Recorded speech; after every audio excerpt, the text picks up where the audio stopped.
Now, The Hunt Palmer Show. Waiting to rise again. You're listening to The Hunt Palmer Show. Brought to you by Quirks, Cajun fried fish and shrimp on 104.5 ESPN Baton Rouge. This is the moment you've all been waiting for. Locking down the middle of the day. Live from the Raising Cane studio. This is Hunt Palmer.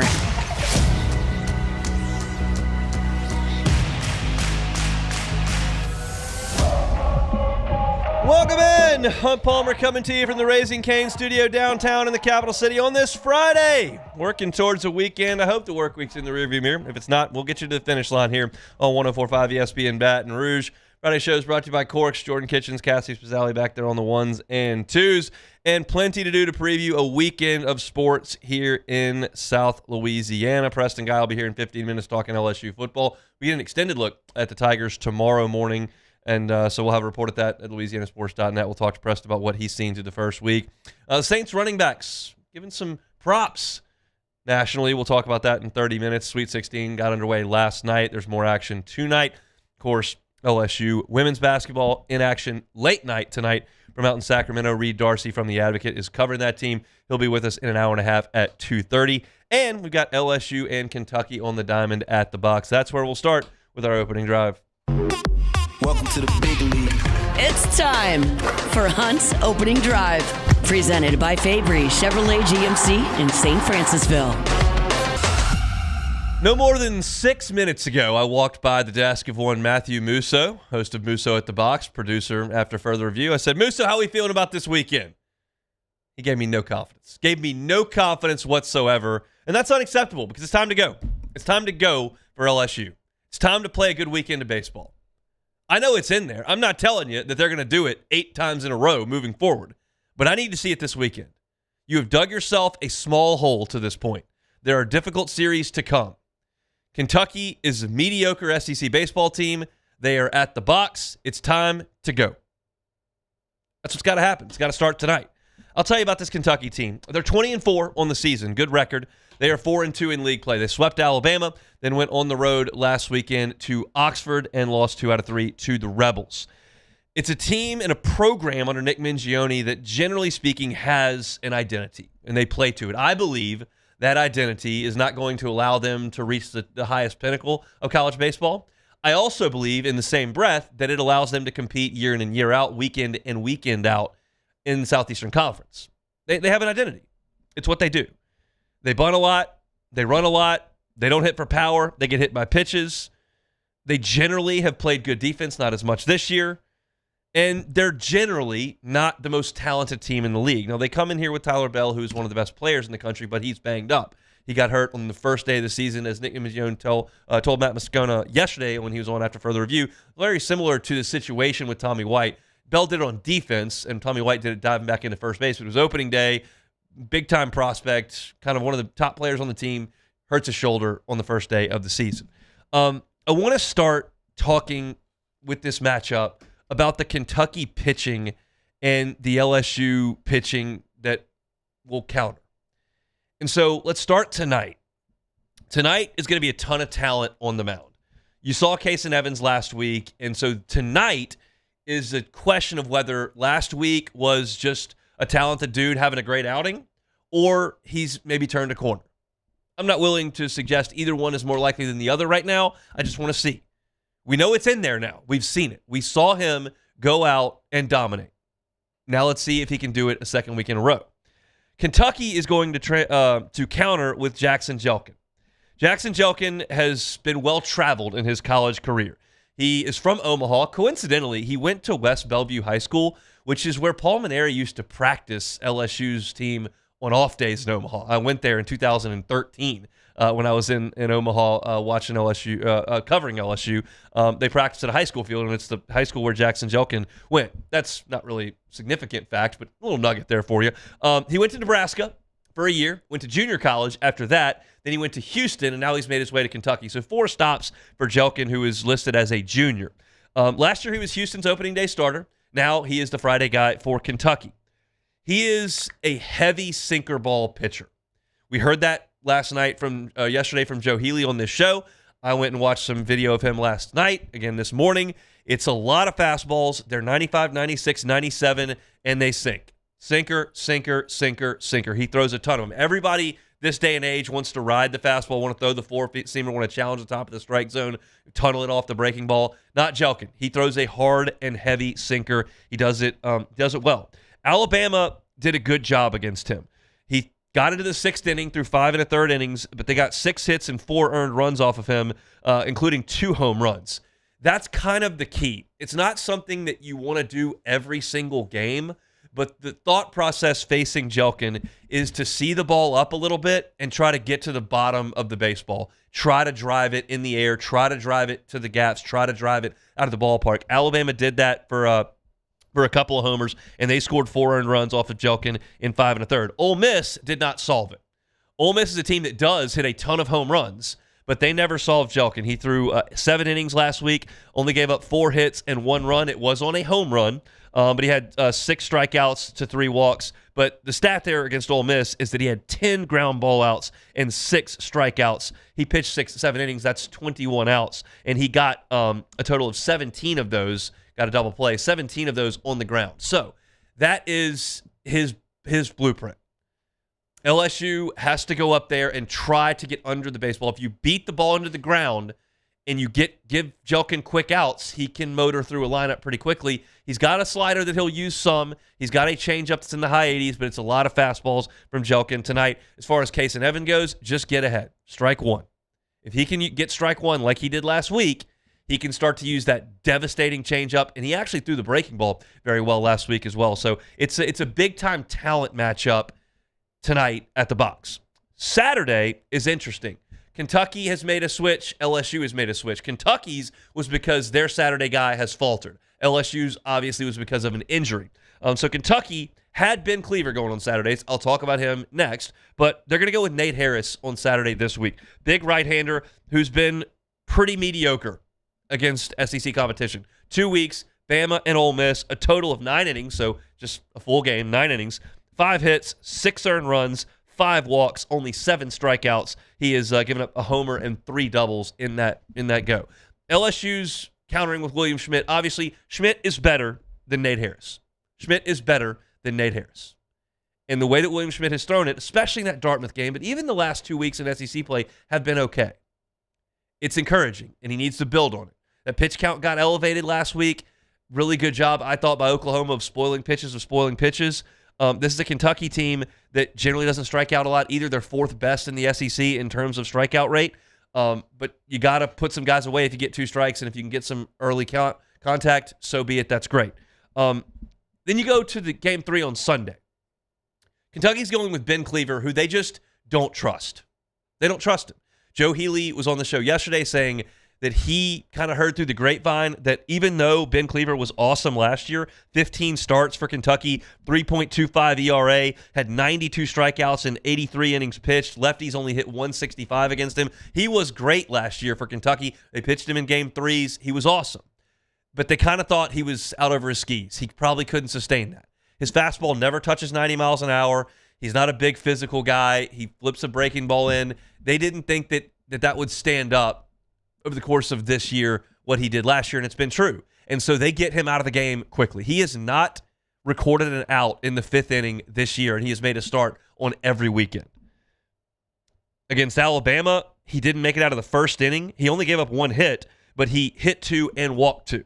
Then last week against Ole Miss, 3 2/3, 4 hits, 2 earned runs, gave up a homer, walked a couple, struck out 4. They got him out in the 4th inning. They don't trust him. And Nick Mingione was on with Matt Moscona yesterday, and Matt said, kind of, what's the deal with Cleaver? He was your guy last year, not as much. And he said, well, he got a weird freak injury with a piece of glass in the fall, and he's come back and, just hadn't quite pitched as well. Like, they don't trust him. So LSU doesn't have a pitcher to go on Sunday, but Kentucky's got Cleaver, who just hasn't been all that good.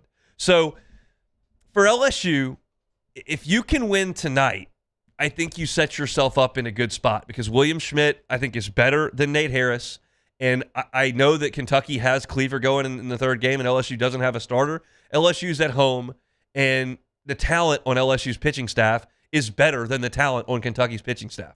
So today, it's important for LSU to get off to a good start, and you can set yourself up for a good weekend. Now, you could counter that, and you could say, well, LSU didn't get off to a good start. Got off to a good start last week, didn't finish the deal. That's correct. Oklahoma did have L.J. Mercurius ready to go, and, well, he carved LSU up. Now, that's a look at this weekend, and I believe that LSU has an advantage on the mound. I think LSU does have an advantage on the mound. Now, something is giving me a little bit of pause here, and I'll relay it to you. LSU went and played Vanderbilt in Nashville and lost the series. Vanderbilt went to Starkville and got whitewashed, okay? That's not great. And Oklahoma came in here and outplayed LSU, won the last 2 games. And L.J. Mercurius carved LSU up, as I just said. Mercurius started against Texas last night, and it looked like a beer league softball game. Texas ran his ass out of town in 5 seconds. They were up 13-0 or something in that game. They run-ruled Oklahoma with ease. So the 2 teams you've played, Texas, Vanderbilt and Oklahoma, have stepped up in class after playing you and gotten embarrassed. So, again, it's transitive property. It's other games. It's not necessarily a perfect correlation, but it's not encouraging. So here's the deal. I told you it's time for LSU to go. It's time for LSU to play a good weekend. It's time for LSU to start digging out of this hole a little bit. It's a small hole, but you got to start digging out of it. I just need to see them play well. Because they're not. And you know that, and I know that. But I believe they can. So if you can take a little bit of momentum from Case and Evans' last start, and take a little bit of momentum from William Schmidt's last 3 or 4 starts, and take a little bit of momentum from Tuesday when you hit the ball and you were good offensively against Louisiana Tech, and take a little bit of momentum from a defense on the infield outside of Rutgers play that's been okay in the last week. Like, just try to piece those things together. I thought you just needed one exhale, and you got it last Thursday when Evans was awesome and you beat Oklahoma in a relatively comfortable game, but it didn't carry over. I might sound ridiculous, begging and pleading, and you might look at me and go, Hunt, this team has not played well for a month. They're not that good. Get over it. I'm not going to do that just yet. Not yet. I could get to that point, not after 2 weeks.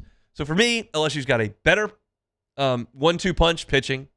They've got more talent in the bullpen. They're at home. You're playing a team that I believe is a mediocre squad. You need to go out there and take care of your business. Now, keep in mind, I'm not over-pumping LSU. I ranked them 13th in the power rankings 2 days ago, okay? I'm not delusional. I'm hopeful. It's different. So let's see if they can go out there tonight, 6:30 first pitch, and win a ball game. Go out there tonight, 6:30 first pitch, win a ball game.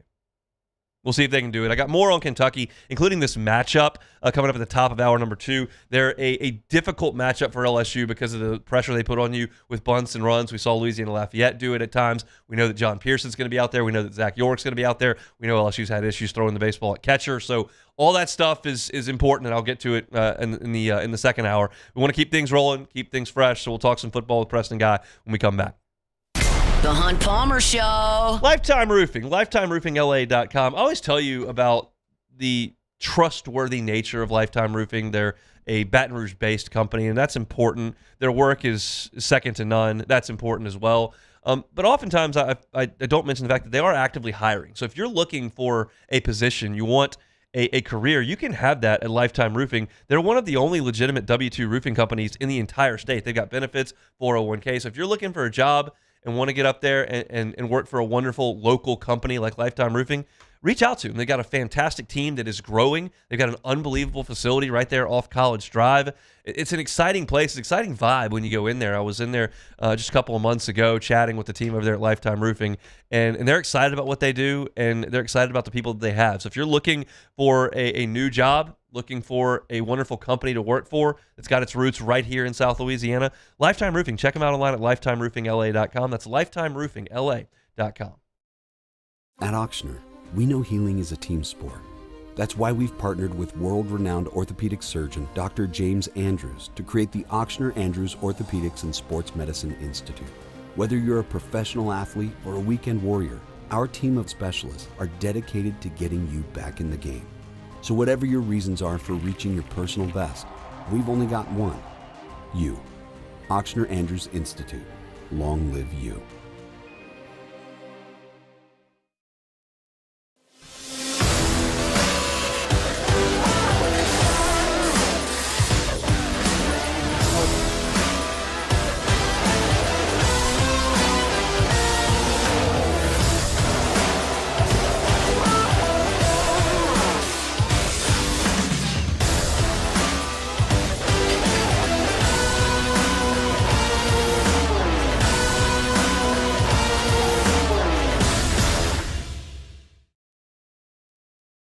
After a decade of working in private duty nursing, I know how hard it can be to find compassionate care for the ones that you love the most. So I started Decision Critical, a premier concierge nursing agency, so we can take care of you wherever you are. Our highly skilled nurses provide exceptional care from the comfort of your own home with personalized packages for short-term, long-term, or even around-the-clock care. Visit us at decisioncriticalbr.com and give us a call today to get started. Looking for cleaner energy? Propane is energy for everyone. And when you're cooking with clean, affordable propane, you're cooking with gas. In the wintertime, nothing heats a home like Louisiana propane. And when you need hot water, propane's got you covered. Oh, and you won't regret that propane generator when the power goes out. I'm Miss Louisiana, Gabrielle McLeod, and to find more information and to find a propane dealer near you, visit louisianapropane.com. If your office is experiencing performance issues like slow networks, jammed printers, or disappearing files, Advanced Office Systems may be right for you. With powerful IT solutions, print management, document imaging, and security systems, they help offices regain confidence naturally. Side effects may include uncontrollable efficiency, smoother workflows, and a sudden burst of office joy. Say goodbye to those emotional breakdowns in the supply closet and get back on track with Advanced Office Systems. Gulf Coast Bank and Trust is giving our customers the power to bank anywhere, anytime during this challenging event. And we're right there with you. Our mobile banking app is a smart way to manage your money and time. Gulf Coast Bank and Trust, the bank that cares about you.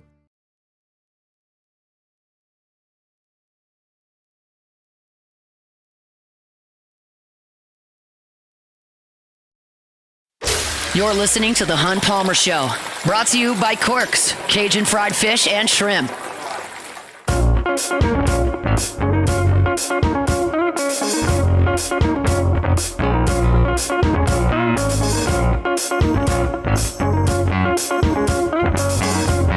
Friday shows year-round, brought to you by Corks, Cajun fried fish and shrimp. It is a Lenten Friday. Just got 2 of those left. If you're looking to avoid meat on this Friday, awesome spot to get by is Cork. They'll get you some of that delicious jumbo Gulf shrimp, clean, crispy fried catfish, shoestring fries, honey butter rolls. Got the hush puppies, the slaw, and they'll get you baked potato if you want one of those with that crawfish etouffee on top, jumbo Gulf shrimp placed right above that. Awesome stuff over there at Corks. Check them out on Government between Foster and Jefferson. They bring you our Friday shows each and every week. Menu is at corksfishandshrimp.com. Preston Guy with tigerbait.com. Always with us on Fridays talking football. Preston, how are you? All right, how's it going, man? Going quite well. I saw you out of practice earlier this week. What'd your eyes see in the 20-plus minutes we got to observe? Yeah, I went straight to skill positions. I'm not really much of a guy who likes to determine how good the men in the trenches are when they're not wearing pads. You know, like, congratulations, you beat the hell out of that dummy. So did the 16-year-old kid at U High. Anyways, you know, I'm just really kind of trying to get a feel for how the quarterbacks are throwing, if they're hitting guys in stride. I think in my time out there, I saw 2 balls hit the ground. So it was, you know, they look sharp. They throw the ball well. And I'm talking 3 guys throw the ball well. Sam Levitt, if he's hurt, it doesn't seem to be having too much of an impact on his arm and ability to throw. Hassan Longstreet throws a very catchable, soft ball. I mean, he'll throw it over the DB's head. It's actually a prettier spiral and pass than I was expecting. I thought he'd have a little more velocity based on what I saw from USC, but it's a different type of throw. It's a more of an arching throw. And then Landon Clark certainly has no lacking for arm talent. It's a deep room. These guys are going to fight for it. They're going to certainly Landon Clark and Hassan Longstreet are going to be duking it out for the backup role. And Sam Levitt, you know, he better not look too far behind him because you know he's going to have to perform to keep a starting job. Doesn't matter how much they paid to get him here. I am a little worried about his running because he was trotting around a little gingerly from huddle to huddle. Yeah, I think that's to be expected. I didn't know how much he was going to be able to do it all in the spring, so I was encouraged with the fact that he'd go out there and throw in all the individual drills. So it's just a work in progress as they'll continue to rehab that foot injury after Liz Frank surgery. How do you feel about the talent level at wide receiver? It's an interesting group. Did you know, I was looking at the height. They didn't seem super tall to me, but they do seem roster, and actually there's only one receiver listed above 6'2", and that's Roman Mothershed, who I don't think that people are necessarily expecting to be, in your starting lineup.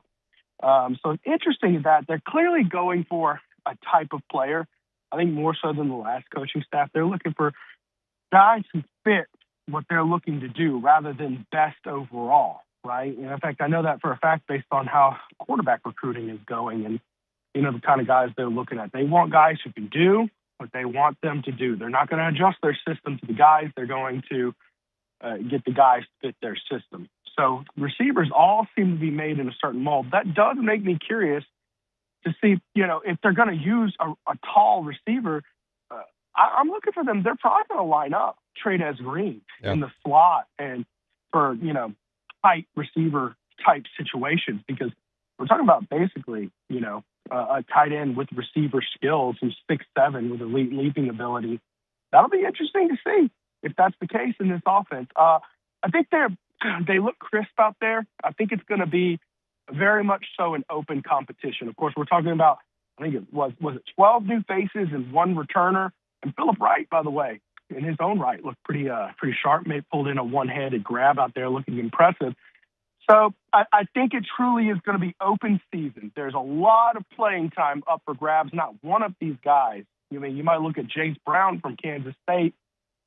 Just because you had a good season in the Big 12 as a wide receiver doesn't necessarily always ensure you're going to be a great receiver at LSU. So I think even the surest lock thing, he's not a lock to start on this receiving corps. So I think that'll be a lot of fun to watch. Same thing on the running back side of things. They've been pretty close to where we can stand. So that's a group that you can get a pretty good look at with Kevin Smith running the show over there. Yeah, I took a look at that as well. And when you get that close, which they don't often let us get that close to the drills, you get to see more of the nuances of the coaching and the intensity Kevin Smith brings, how he connects with his players. The look in their eye as he's coaching them. Are they being receptive, or are they kind of shrugging it off, man? I don't, just ignoring him. Do they respect what he's saying? And it's a good sign. I think that, these guys are well aware that, Kevin Smith was the national rushing champion at UCF. They respect that.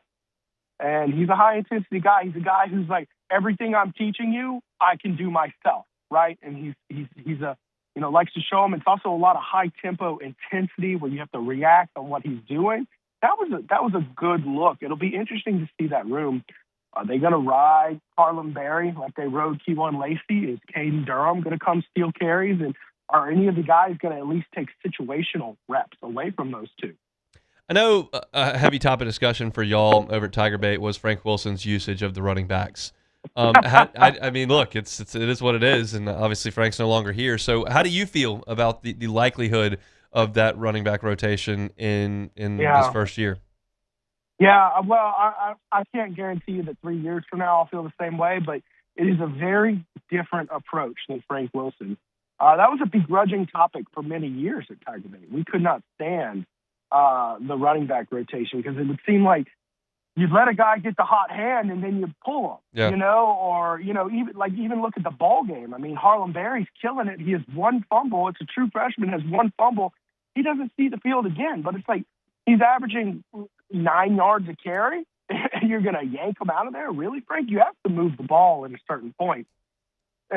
This season for LSU, finding situations where you can run the ball consistently came at a premium.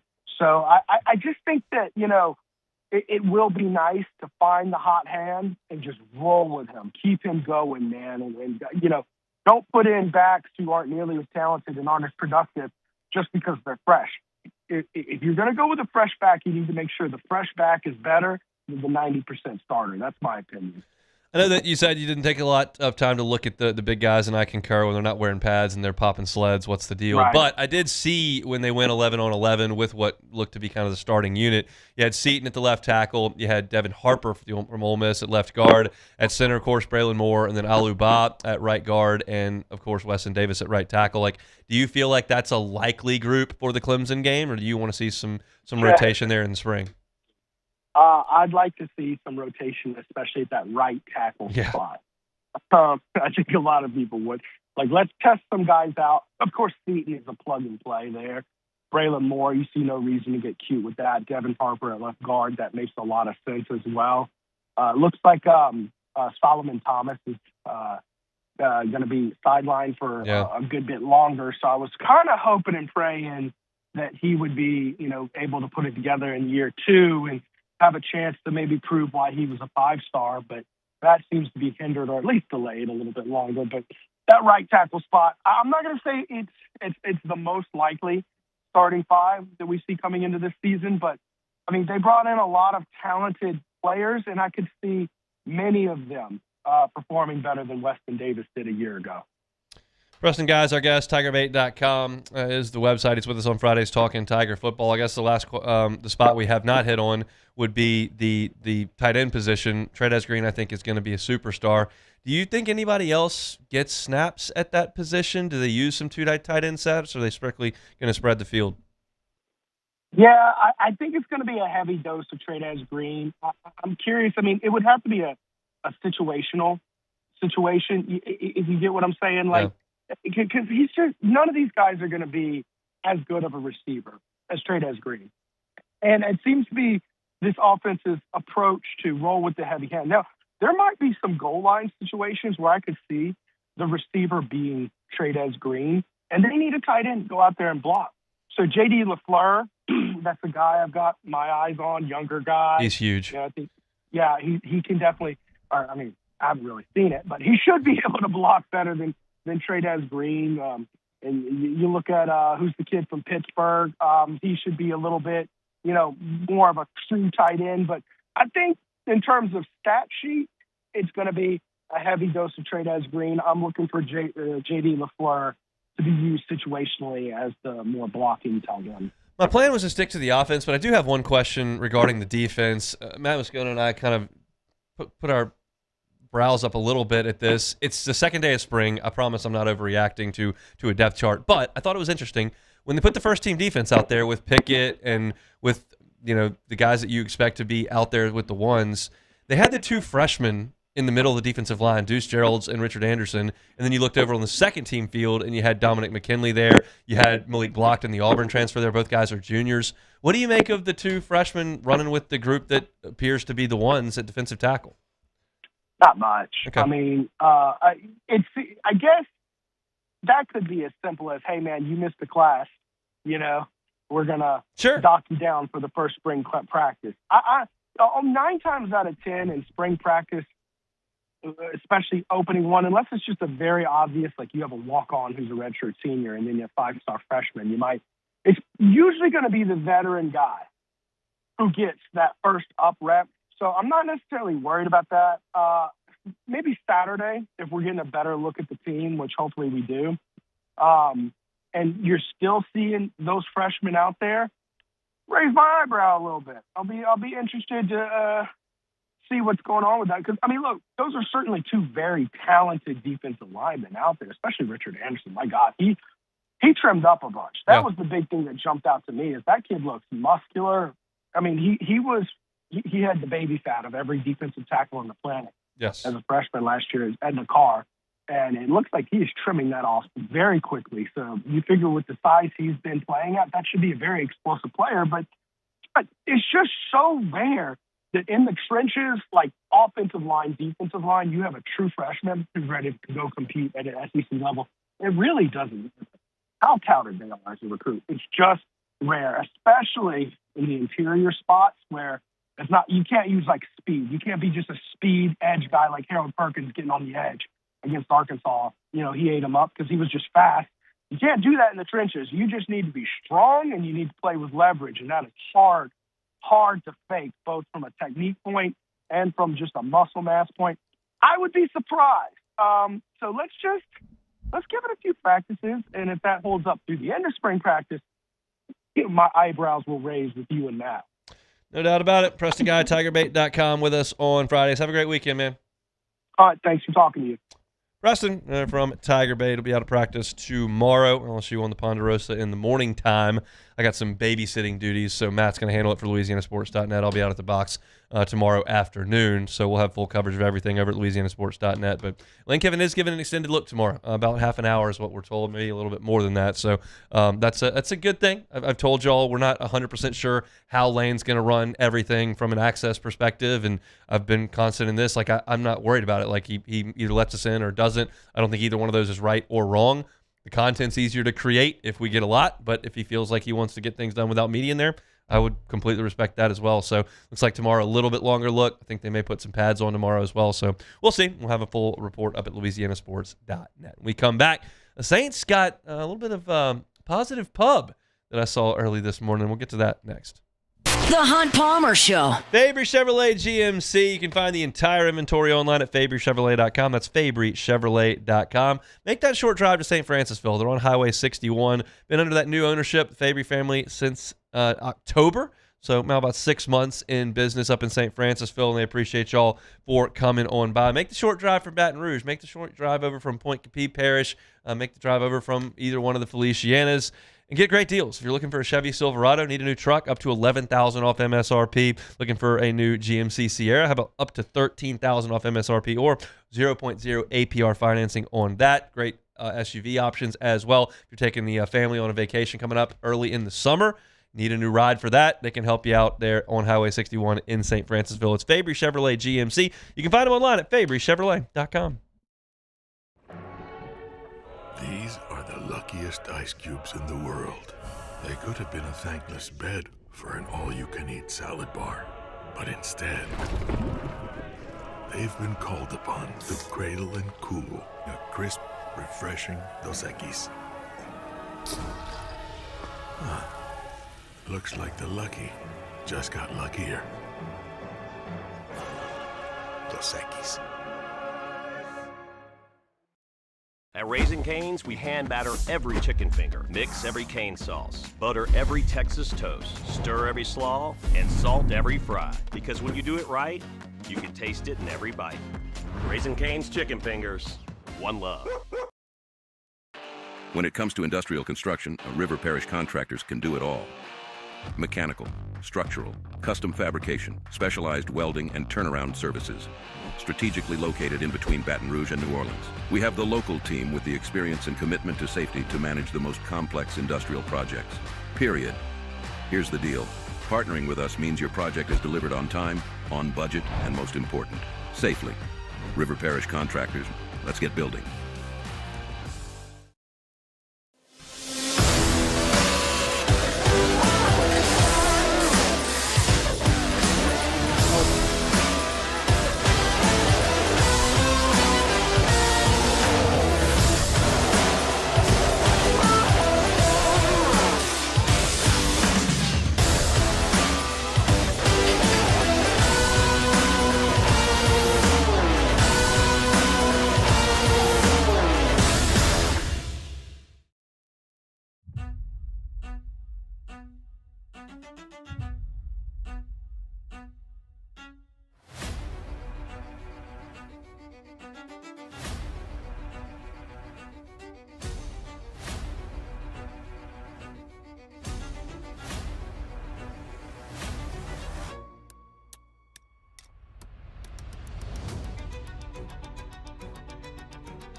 Sometimes you ignore the signs, even when they're right in front of you. Problem gambling isn't always easy to spot. Know the signs, set your limit. Learn more about healthy gambling habits by visiting us online or text or call for free, confidential help now.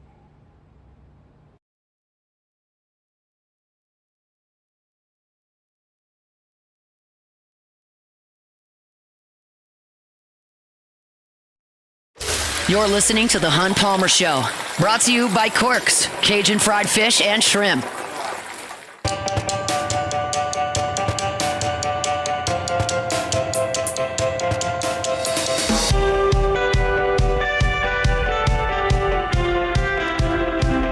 Friday show is brought to you by Corks. We'll talk some LSU baseball in 25 minutes. We'll recap of last night's action, including a look at how my picks did in the Sweet 16 last night. We'll do that coming up. Just a quick spoiler. They were terrible. Surprise, surprise.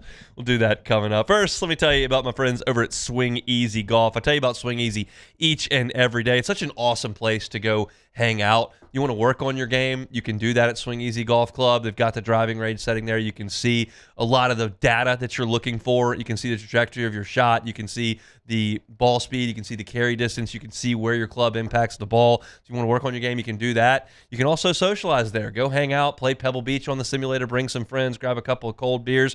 And one of the cool aspects of Swing Easy Golf Club is the fact that they have memberships available. So if you want to pay that membership monthly, get some hours that are free of charge with that membership every single month. Want to stop by Swing Easy before your round of golf. You don't want to hit, it's about to be summer. It's going to be really hot out there. Don't want to hit balls on the range and get soaked in sweat, but you do want to get a little loose before you play.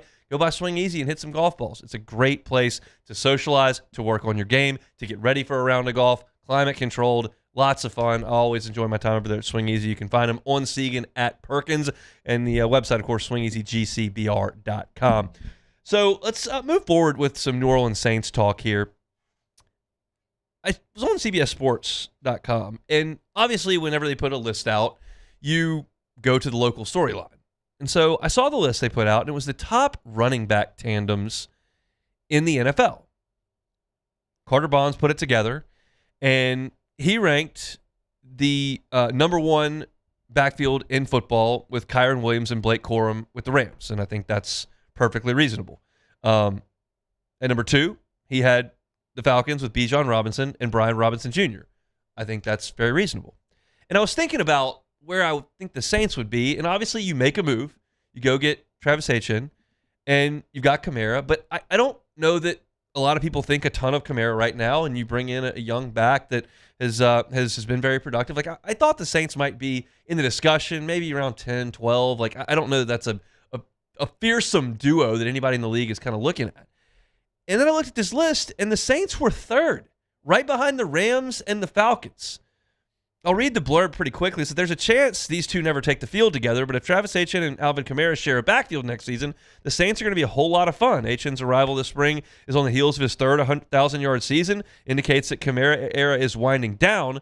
Kamara's injuries, last year's uncharacteristically low output also suggests his best days are behind him, but if Kamara and the Saints can work out something that he can spend even 1 year in the same scheme as Etienne, this offense is going to boast elite rushing skills and quite possibly the best receiving talent of any running back unit. And that last part, I think, is probably the hook on this, because you know that Etienne catches the ball very well, and you know that Kamara has been one of the best in the league in catching the football and making plays in space since he came in. But third is an impressive look. And to me, while the offseason is far from over, you've still got to go to the draft and make some things happen. I feel like since quarterback got checked off at the end of last season, Kellen Moore kind of went into this offseason, as well as Mickey Loomis and the Saints brass, going, we have to be a more complete running team. We've got to be able to run in short yardage. We've got to be able to run on 1st and 10. We've got to be able to run in goal line situations. We've got to be able to run. Because last year, the Saints were 31st in the league in yards per carry and 28th in rushing yards over the course of 17 games. Like, you're talking bottom 4 in the league in rushing statistics, and you simply are never, ever, ever, ever going to win in almost any league if you cannot run the ball. You're just not. You're certainly not going to win in the NFL if you can't run the ball. And the Saints couldn't run the ball. So they've got to improve upon that. And I went out of my way and I went, okay, I'm going to look at some statistics from Kellen Moore's offenses. Let's see what picture is painted. And it's not crystal clear. You could kind of skew the numbers either way. I'll lay them out for you. In his 1 year in Philly, when they won the Super Bowl, the Eagles were 5th in yards per carry. They finished 2nd in the NFL in rushing yards. Makes a lot of sense. They had the best offensive line in the league. Lane Johnson, just incredible up front. And they ran the football, and they had a running quarterback in Jalen Hurts. That makes a lot of sense that the Eagles were great running the ball. They were. The 1 year he spent in Los Angeles with the Chargers, they could not run the ball. They were 27th in yards per carry. They were 25th in rushing. But I think the more apt comparison, the statistics that I'd rather look at, is in Dallas, where he had his opportunity to lay a foundation and be the primary play caller over time. You're dropped into LA, okay, get it done, you're out. You're dropped into Philly, okay, get it done, you're out. You certainly aren't making a lot of moves as a one-year coordinator, and you can't really get a rhythm. So what did he do in Dallas? Well, that finished in 2022, where the Cowboys were 8th in the NFL in rushing yards per game. Good offensive line. Dak really doesn't run a lot, but you could run the ball. You're in the top 10 in rushing yards per game. The year before that, 9th in the NFL in rushing yards per game. So in the top 10, those 2 years, his second year in Dallas, which was 2020, 17th, which was not as good. But for the last 2 years he was in Dallas, they were a top 10 rushing offense, and the 1 year in Philly, the second best rushing offense in the NFL. That's something that he has done. Now, he wasn't great running it in L.A. They weren't great running it in 2020 in Dallas. They were 20th in the NFL in yards per carry. So it's not something that I would suggest Kellen Moore's teams always do. I think that's a little bit strong.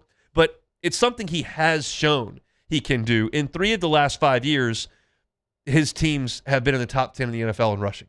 That's something they've got to get figured out. So you obviously have addressed a need at left guard. You brought in the best left guard on the market. And you've obviously addressed a need at running back in bringing in a workhorse back in Achane to help Kamara out. I don't know if the Saints are the third best running back duo in the NFL. You look at the ones behind the Saints on this list. In Buffalo, you got a three-headed monster of James Cook, Ray Davis, and Ty Johnson. Cook kind of handles the lion's share of that. You got Miami with Devon Achane, Jalen Wright, and Ollie Gordon. The Lions with Jahmyr Gibbs and Isaiah Pacheco. Like, that's got a little more juice to it, I think, than the Saints does, just because of Kamara's age and his lack of production and some injury issues of late. But I like the fact that they brought this up. And I think if you look at the overall body of work, it's pretty easy to try to carve out roles. I think you have Achane is the guy they'd like to rush for 1,000 yards. The Saints never have anyone rush for 1,000 yards. Kamara's never done it. Ingram was the last guy to do it. It's been a minute, and they don't do it very often. Now, you had Drew Brees. You don't need to have a 1,000-yard rusher. He's going to throw for 1 billion yards and a bunch of touchdowns. But in this era, they haven't had a 1,000-yard rusher. I think their goal is to get Achane to that number. And if you have Alvin Kamara as kind of a change of pace and a guy that I think absolutely has some value in the passing game, if you want to get him out there on third downs, use him as an outlet, use him to spell Achane, I think that makes a lot of sense. And of course, we have to leave the door open for the opportunity that, as they write at CBS Sportsline, that we've talked about here, there's a chance that Kamara doesn't play for the Saints this year. We'll see what they decide to do. You've got a long time before that decision has to be made. But I was fascinated by the fact that CBS pegged this as the number 3 backfield duo in the NFL. And if it is, if the Saints do have a potent running game, they do go from 31st in the NFL in yards per carry, from 28th in the NFL in yards per game to the top 15, even the top 10, that's transformational. Like, that changes the way Kellen Moore calls games. It changes the way Tyler Shuck has to play. When I think about Shuck last year at the end of the season, I think about him having to run it in. I think about him having to make all the tough throws. I think about them having to hit some big plays and a complete lack of running the football. You change the way he plays if you can run it, and these guys have the talent behind a new-look offensive line to get it done. You bring McCoy back. He's healthy for right now. You're better at left guard. Your tackles are a year older. They can't help but be better. If they do that, it's transformational. It's a one of the major spots the Saints can improve is running the ball. Major spots. And this is encouraging that CBS Sports would suggest, hey, these guys are about as good as anybody in the league if given the opportunity to play together. I think that's a good news for the New Orleans Saints. Jordan, is it the third best running back tandem in the NFL? I don't know if third best, but, I think that this duo does have It says a lot about Achane. It does.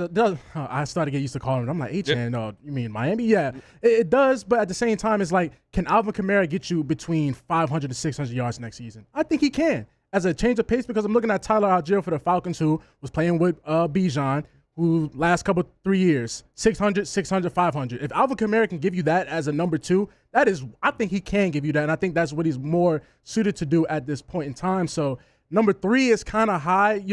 Games have to be played. We got to see. But if the Saints do go into the season with Alvin Kamara and Achane, I just think that with those two, it does unlock this offense, and it does give you more options. And, again, you don't have to put everything on Achane. Kamara knows this offense. He's a veteran. Like, he knows what to do. So, and he's not the best pass protector, but he still knows what to do. So I think top 3 is it's a little high, but we'll see. just a hat tip to H, and we'll see how things go for the Saints. All right, let's come back and talk about my terrible picks from last night. That's next.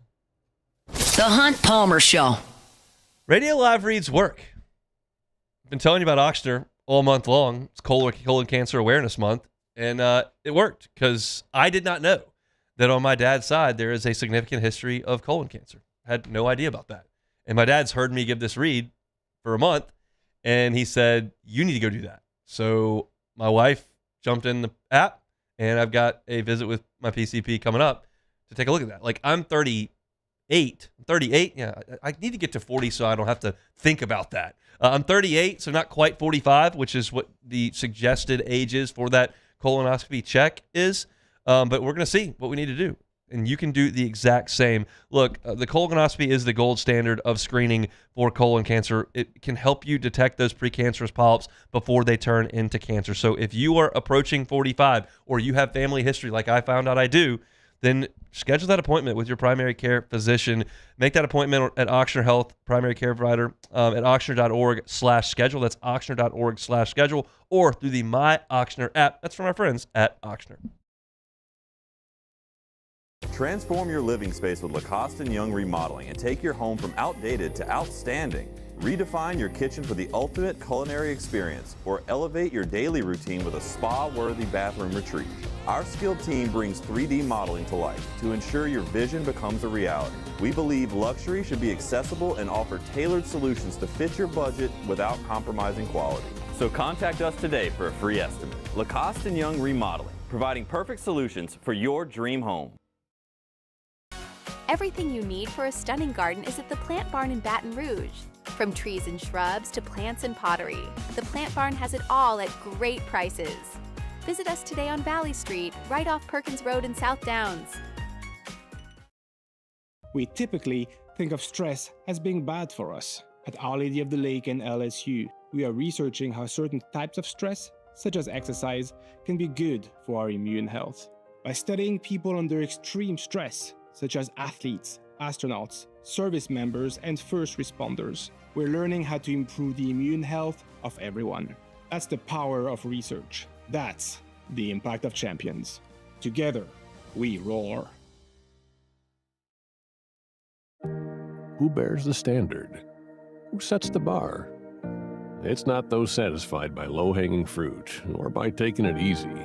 No, the standard is set by the best of us, by those who work hard.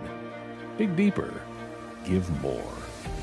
At Sunshine, we're proud to provide John Deere products that work hard for you, the standard bearers. Find the dealer nearest you at sunequip.com. Looking for cleaner energy? Propane is energy for everyone. Propane water heaters are very cost efficient, and the savings are even greater with a tankless propane water heater. We all know that Louisiana propane is a safe and environmentally friendly fuel. So why not go green while you save some green? I'm Miss Louisiana, Gabrielle McLeod, and for more information, visit louisianapropane.com.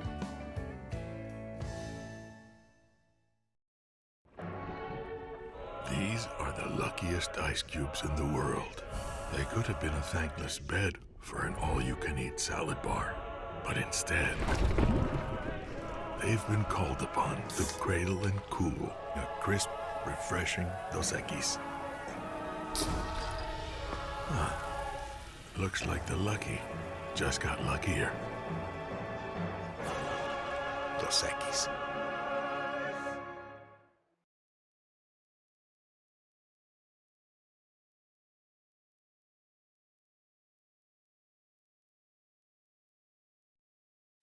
You're listening to The Hunt Palmer Show, brought to you by Corks, Cajun fried fish and shrimp.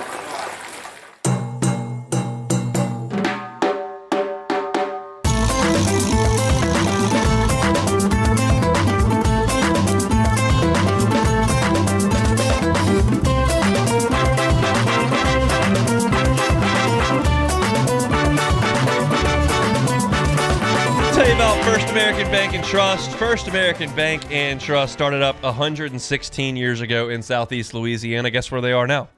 Southeast Louisiana. They just got 25 locations now. Growing a little bit.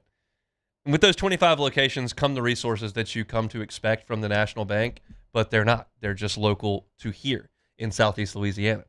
So whether you're up the I-12 corridor in St. Tammany or Tangipahoa or down the bayou in St. John, Lafourche, Terrebonne, maybe you're right here near Baton Rouge in Dutchtown or Jones Creek or just outside of New Orleans and Metairie, they got you covered. First American Bank and Trust. They're a local bank. The people that work there are local. They go to church with you. Their kids are on your kids' soccer teams. And they're making the decisions about your commercial loan. They're making the decisions about your personal loan. Bank with the local people that are in your community, not the bank that has a call center in Seattle. First American Bank and Trust. Walk in today.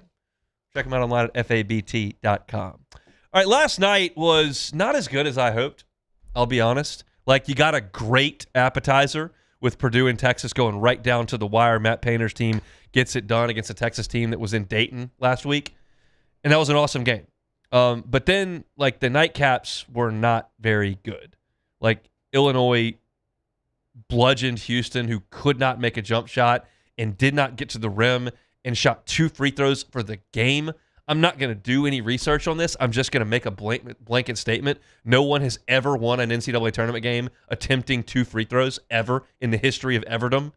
You've got to attack the rim. They just missed a bunch of shots, and it was just something that you've seen from Houston before, where their offense bogs down, and usually their defense can keep them in it. And they were, to an extent, in it. They were down 2 at halftime, and they were relatively in striking distance early in the second half, but Illinois kind of pulled away. Underwood's a great coach. But the bummer last night was that Arkansas-Arizona was such a dud. And it was a dud because Arkansas could not stop Arizona. They scored. I'm watching this game. I was so excited to watch this game. High-level players, lottery picks, NBA guys, coaches with in varying parts of their careers, obviously, but very, very well respected. And Arizona just beat the tar out of them. I mean, just right to the rim, making buckets, hitting shots, and just nothing for Arkansas. Nothing. Yeah, it hurt. It hurt. But they scored 88 points. If you'd have told me when I walked up the set yesterday, well, they're going to score 88, I would have gone, there's a W. A-Cup probably had 30. Awesome. He had 28, but they gave up 109. Yeah. And it just goes to show that Arkansas, it wasn't like they weren't in the game. Like, they were trying. It's just they literally could not guard a parked car. No. They could not guard a parked car. They were so undersized. Arizona, the 7-2 guy for Arizona, they lit at one point. It felt like every time down, he's going to touch it in the paint. He's going to do some weak little hook or like a little free throw floater, and it was going in every time. And Trevin Brazile kind of likes to play on the perimeter. He likes to shoot threes. He's long and lanky, and like they took him to the block and said, "All right, come on down here," and he didn't want any part of it, and like they just got dusted. I tell you what, to make it a little bit personal and to bring it to kind of a local storyline, I feel like what Arkansas fans are probably feeling this morning was the way I felt. I remember vividly being on the field at Alec Box Stadium when Aaron Nola, his career ended. It was 2014. He pitched brilliantly in the regional. And Houston came back and beat LSU on Sunday and then forced a Monday game, and Houston beat LSU on Monday to eliminate LSU at the box in the regional. And that was the end for Nola. He was a junior. He was going to be a top 10 pick, and that was going to be it. And I remember looking at him in the dugout and thinking to myself, man, when you've got him on the team, you think you've got a chance to do everything you want to do. Because he's such a weapon. He's so much better than everybody else. He's always the best player on the field. And Nola would give LSU that in the regional, and he did. He would have given it to him game 1 of a Super. He'd have given it to him game 1 of an Omaha. Like, no one could beat Aaron Nola at the end of his career. For 2 years, just no one could beat him. And I remember thinking, like, I can't believe this team didn't get out of this regional, because as long as you have him, you think you got a chance. And with Arkansas, you've got A-Cup, who had the best season in the history of Arkansas basketball. Better than the guys in the national championship team. This is the best season in Arkansas basketball history, and now he's gone. And when you had him on the team, you're a 4 seed. Arizona's going to be tough, sure. Getting into the final, like, you're going to see some heavyweights the rest of the way. But if you have him, he can do it. And now it's over. And they do have a couple 5 stars coming in. It's Calipari, and hope will spring eternal next November for them. But when you got A-Cuff, like, you think you got a chance, and now it's over. It's over, and you hate to see a player like that go. But at the same time, you have a Calipari. They'll be okay. There's going to be another 5. They got 2 of them coming. Yeah, it's not another A-Cuff, but they'll get another 5 stars. Calipari, that's what he does. when you got the star, man. Yeah. It's a good feeling. When LSU's got Skeens, like, it's a good feeling. When you got Jaden Daniels coming out of we may not stop anybody for 4 quarters, but we got 5. So let's go. Like, when you've got a dude, it's fun to have a dude, and they had the dude. And we'll see what happens next year. But that guy was something special. That's a fun college career to watch. 28 points in what will be his final game as a Hog, and I wouldn't bat a single eye if whoever's got that number 1 pick in the NBA draft decides to take him first. We'll see if that's the case, but I wouldn't bat an eye. That's it for hour number 1 here. We're brought to you by Cork's Cajun Fried Fish and Shrimp. We'll take a time out, come back and talk some LSU Kentucky for tonight. Reed Darcy in 35 minutes talking LSU Sweet 16 from Sacramento tonight. That's coming up in hour 2. The Hunt Palmer Show. The Hunt Palmer Show. Highland Insurance Group, HighlandIG.com. HighlandIG.com is that website. Look, if you're looking for commercial property and casualty insurance, there's no better place to look than the Highland Insurance Group. I've spoken to that group on a number of occasions and always come away so impressed with their technical knowledge. I didn't love the insurance game when I was in it, but now that I'm out of it, I kind of get fascinated in talking of what things look like now. And they truly have experts over there. So if you're looking for, hey, I need someone to save me 20% on my commercial insurance, probably not the call to make, because, look, it would be nice, but in this marketplace, it's probably not realistic. But if you want to make sure that your business is covered, that you're paying for something that is going to help you in the event of a loss, the Howard Insurance Group will make sure of that. They're experts in reading coverages and finding markets that provide the right coverage for their clients. Check them out online at HighlandIG.com. They're here in Baton Rouge. They can help you out statewide. Jonathan Carbo and his team at the Highland Insurance Group, they're online at HighlandIG.com. If your office is experiencing performance issues like slow networks, jammed printers, or disappearing files, Advanced Office Systems may be right for you. With powerful IT solutions, print management, document imaging, and security systems, they help offices regain confidence naturally. Side effects may include uncontrollable efficiency, smoother workflows, and a sudden burst of office joy. Say goodbye to those emotional breakdowns in the supply closet and get back on track with Advanced Office Systems. Hi, this is Beth Torina. Welcome to my pool.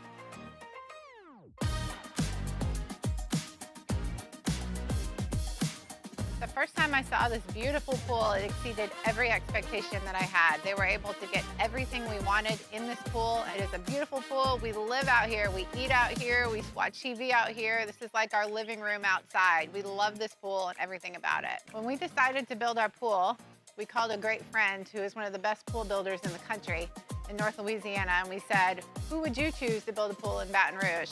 And without a hesitation, he told us Russell Pools. He said their history, tradition of great builds, great pools was unmatched. So of course, who did we call? Russell Pools. The advice I would give to anyone looking to build a pool is first call Russell Pools. They'll do an incredible job. It'll be incredibly organized, it'll be time efficient, and you will have your pool in no time.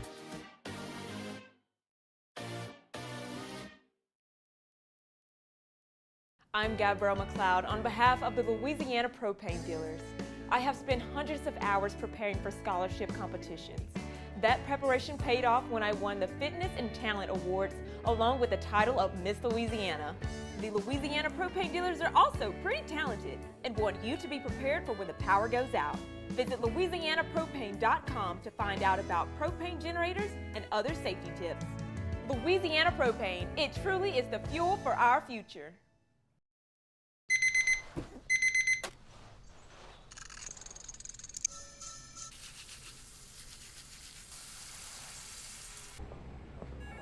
Sometimes you ignore the signs, even when they're right in front of you. Problem gambling isn't always easy to spot. Know the signs. Set your limit. Learn more about healthy gambling habits by visiting us online or text or call for free confidential help now. When it comes to choosing energy for your family and your home, make the smart choice with natural gas. You can count on efficient and affordable natural gas to keep you comfortable and reduce your environmental impact to help protect our planet. Together, we're fueling our energy future. Atmos Energy.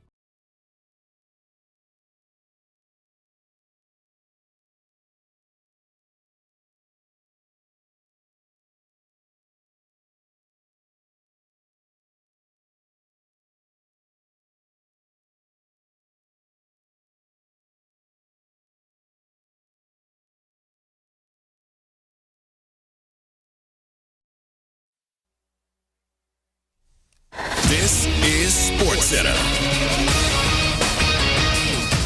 I'm Ed Benkin. March Madness continues with action on the men's and women's side on this Friday. In the men's Sweet 16, it will be the much-anticipated matchup tonight between Duke and St. John's. ESPN's Seth Greenberg says Rick Pitino will find the right words for his team before it takes the court. Well, they're going to make some shots to get into the pressure. But like Rick Pitino, there's not anything he says that doesn't have a meaning behind it.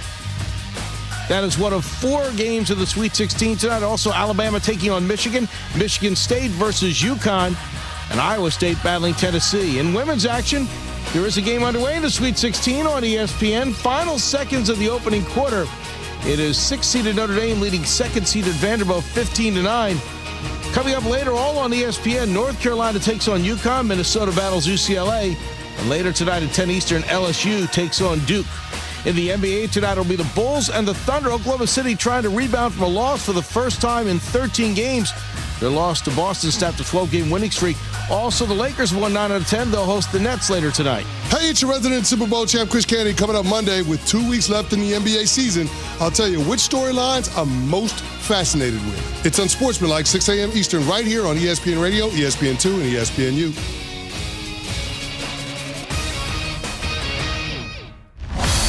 Now, The Hunt Palmer Show. Waiting to rise again.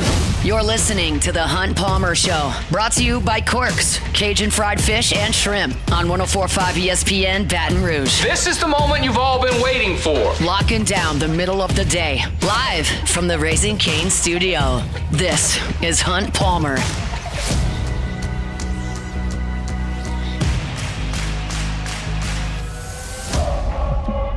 Hour 2, last hour of the week here on the Hunt Palmer Show. Hope that work week's in the rearview mirror. If not, we'll get you to the finish line here. Our Friday show is brought to you by Corks, Cajun fried fish and shrimp. It's, of course, a Lenten Friday, so if you're looking for a non-meat option for lunch or dinner, Corks, happy to help you with that. Check out the menu, corksfishandshrimp.com. We'll talk to Reed Darcy coming up in 30 minutes. He's in Sacramento with LSU women's basketball. Tigers and Duke tonight. If they can advance, then it's very likely LSU will see UCLA on Sunday, so we'll talk to Reed about that coming up at the bottom of the hour.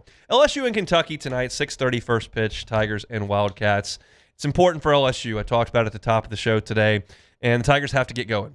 They have to start digging out of this small hole. It's small. 2-4 is a small hole, but you've got 3 out of 4 on the road starting next week. So it's wise to take advantage of a home series against a team that I think is pretty mediocre. They may prove me wrong, but I think that. How do you win the series? Well, here's one key. You've got to get Kentucky out of their game. Because if Kentucky is allowed to play their game, it's a bad matchup for LSU. What do I mean when I say that? Well, this is a Kentucky team that does not slug. They're 15th in the SEC in home runs.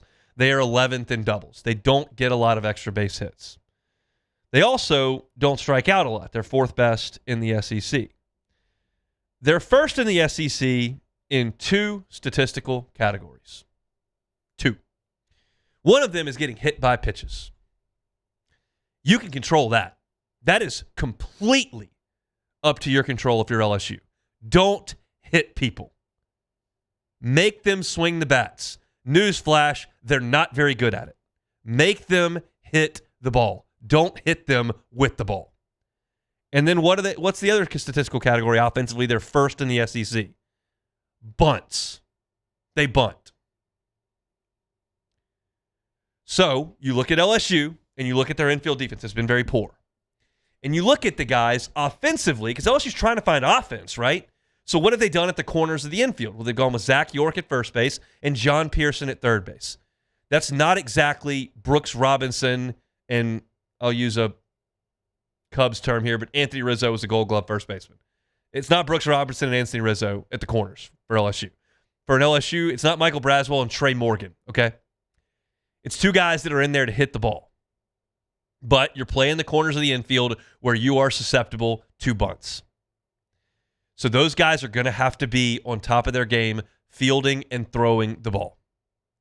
If you want to move Trent Carraway over to third base and play somebody else at second base because you feel like John Pearson might be a liability, I'll listen to that. But Pearson's given him a jolt offensively. I think he's going to be in there. Jay Johnson talked about him earlier this week, said I haven't really given him a chance to stay in the lineup through a year and a half. He got some pinch hit opportunities late last year. He's been a spot player a lot of this year early on, and he wanted to get an extended look at him. So I would imagine he'll probably be in the lineup tonight. You're not great defensively at the corners, and Kentucky bunts a lot. Okay, so what do? Well, here's one solution. You have to get the leadoff man out. LSU pitching has to get the leadoff man out against Kentucky. And the thing about that is it's like clutch hitting. You can't be good at it. It's just a key to the game. You can't be better at getting the leadoff guy out than you are getting the second guy of the inning out. Like, that's not a skill set. So you just got to do it.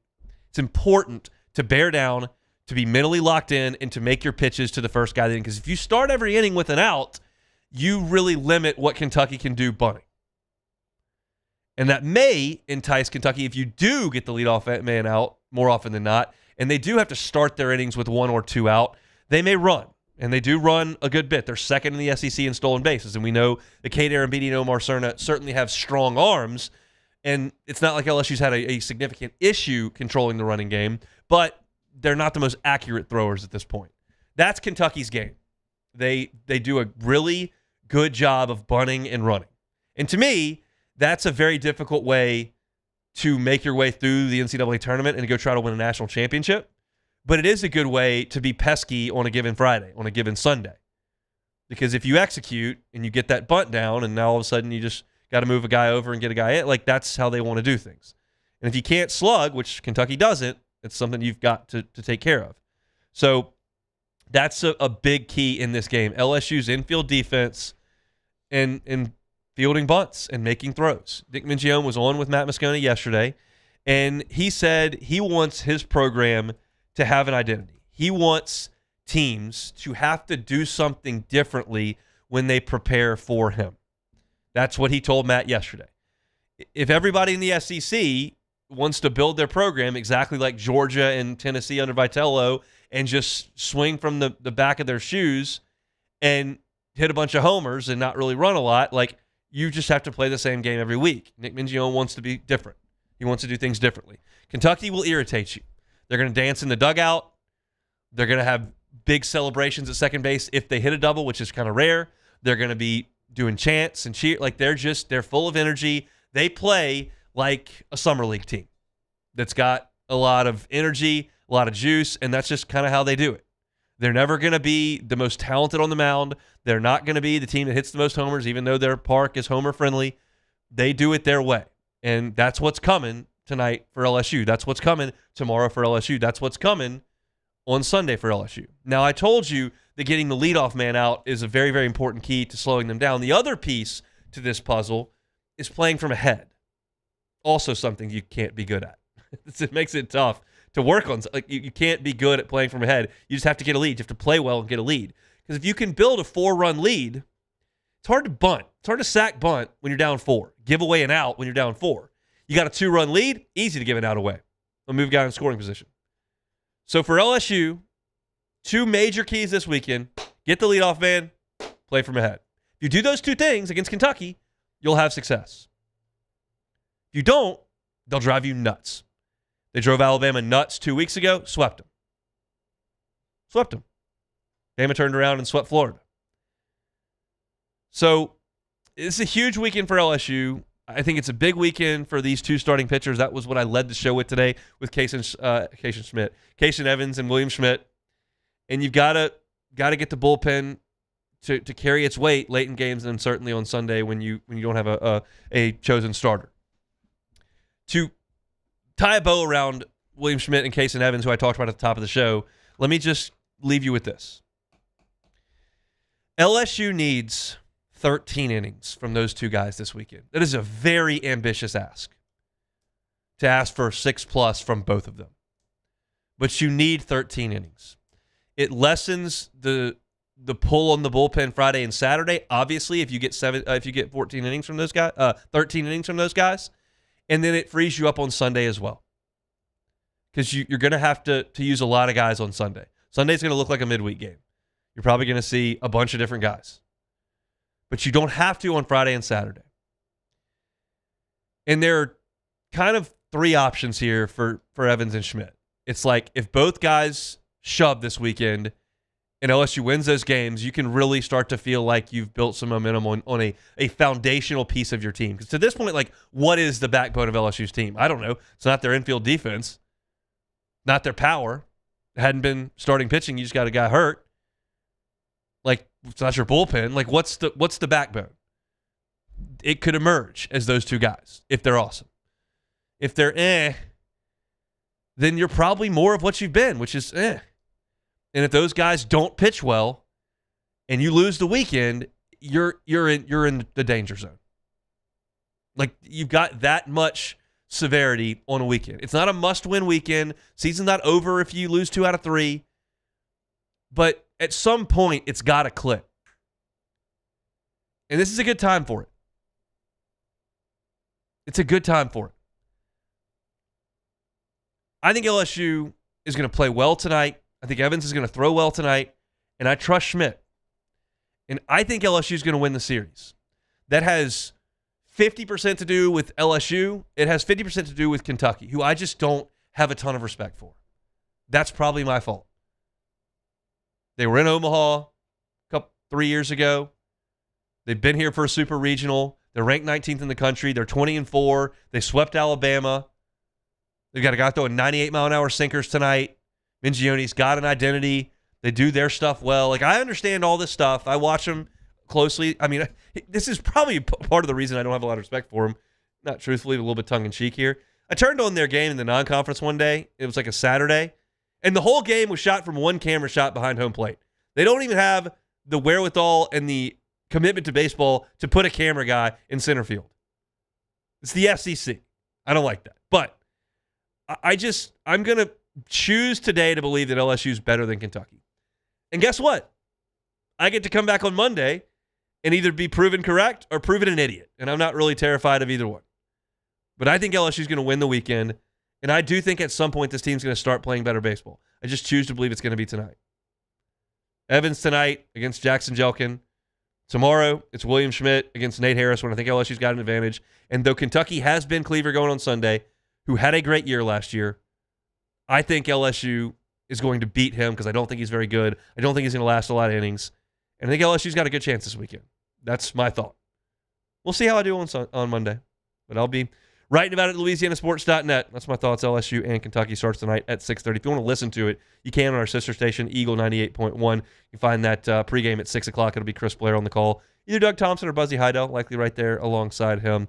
I'll be at the box out there tomorrow. But again, stories up all weekend long at LouisianaSports.net. All right, we'll step aside. When we come back, we'll talk a little bit more hoops. Reed Darcy going to be with us in 15 minutes. It's the Hunt Palmer Show. The Hunt Palmer Show. Fabry Chevrolet GMC, FabryChevrolet.com, FabryChevrolet.com. You know the Fabry family. You know the name.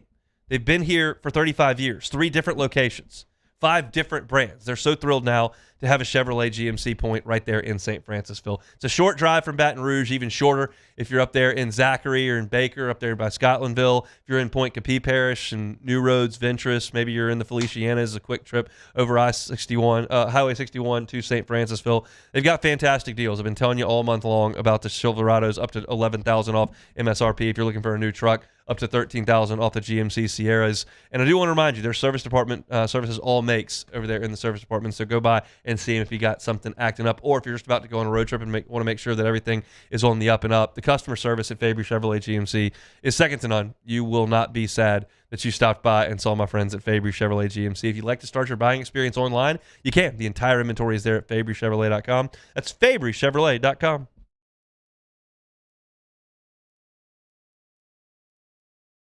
Hi, I'm Mitchell Meredith with Locke Meredith Sean Fagan & Associates. We take great pride in educating our clients about their rights. Whether you're injured at work or while you drive, call our office at 272-5555. Knowledge is power, and you should know your rights after an injury. Hi, I'm Sean Fagan of Locke Meredith Sean Fagan & Associates. When insurance companies have been unfair, we've never been afraid to go to trial. Fighting hard to protect your rights, we never settle a case out of convenience. We only settle when it's right for you. Whether you hire us at all, give us a call.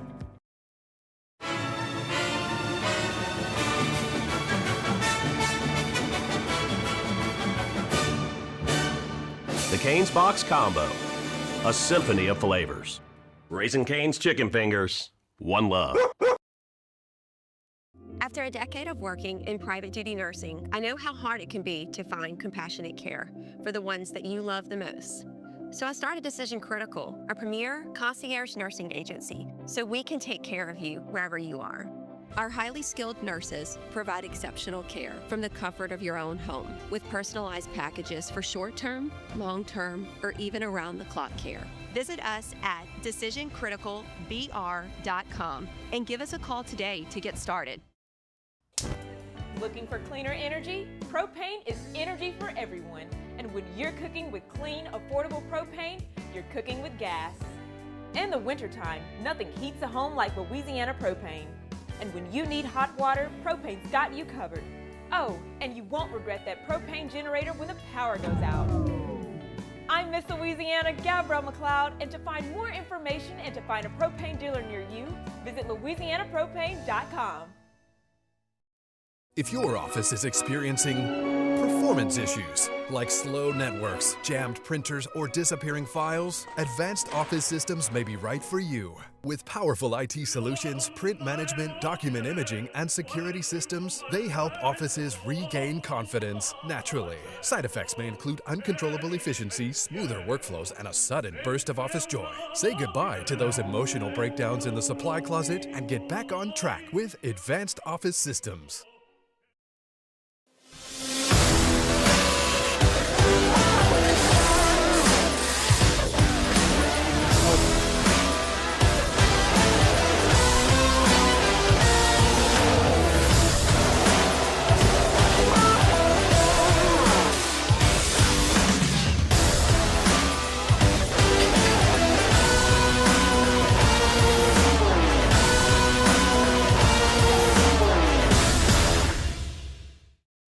Looking for the ultimate game day experience? Come to the Queen Casino in Baton Rouge. Safer game day. You're listening to The Hunt Palmer Show, brought to you by Corks, Cajun fried fish and shrimp.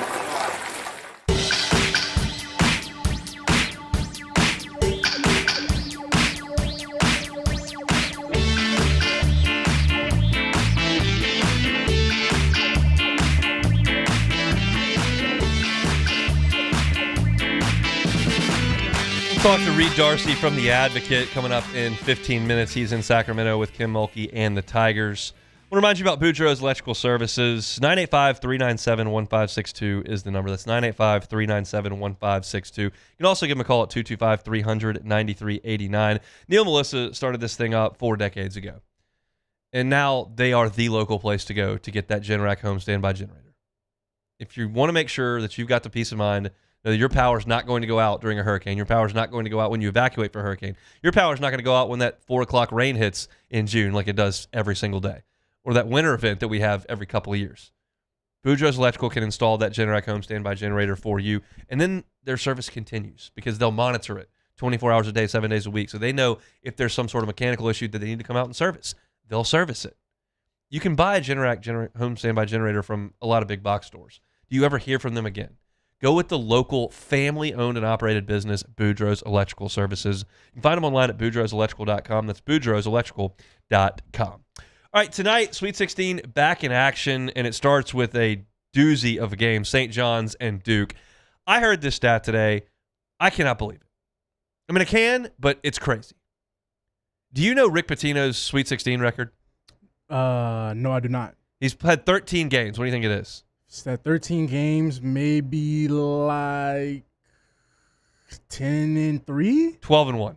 12-1? The Sweet 16 is grown man basketball. They've weeded out the old Cinderellas by then. The little boy's gone. Certainly one or two can slip through the cracks here and there, but you got dudes in the Sweet 16. Pitino, Kentucky, Louisville, Iona, St. John's, bring it 12-1. That's impressive. 12-1 in the Sweet 16. That's incredible stuff. And so he'll get a big matchup with Duke tonight. Duke is mega talented.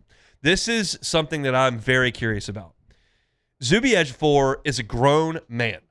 6'9", 250, senior. He's the dude for St. John's. Now, Cameron Boozer is a few months away from playing grown men every night. Yep. Okay?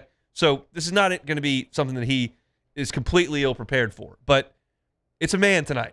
No kids. not a kiddie pool. So that is the matchup tonight to watch in this game. Pitino will have his team ready to play defense. Duke's talent would like to overwhelm you with offense, and I think it's a fascinating test. 6.5 is the number. I would tend to lean on the St. John's side for that, but if I tend to lean that way, just lay it all on Duke because I'm wrong every single time. I don't know if you were listening to Live at Lunch this morning or like what you have thoughts on this game, but 6.5 feels like a lot of points for a veteran St. John's team with a phenomenal coach. It does feel like a lot of points, and I did not know that he was 12-1 in the Sweet 16, so that kind of just changed everything to me.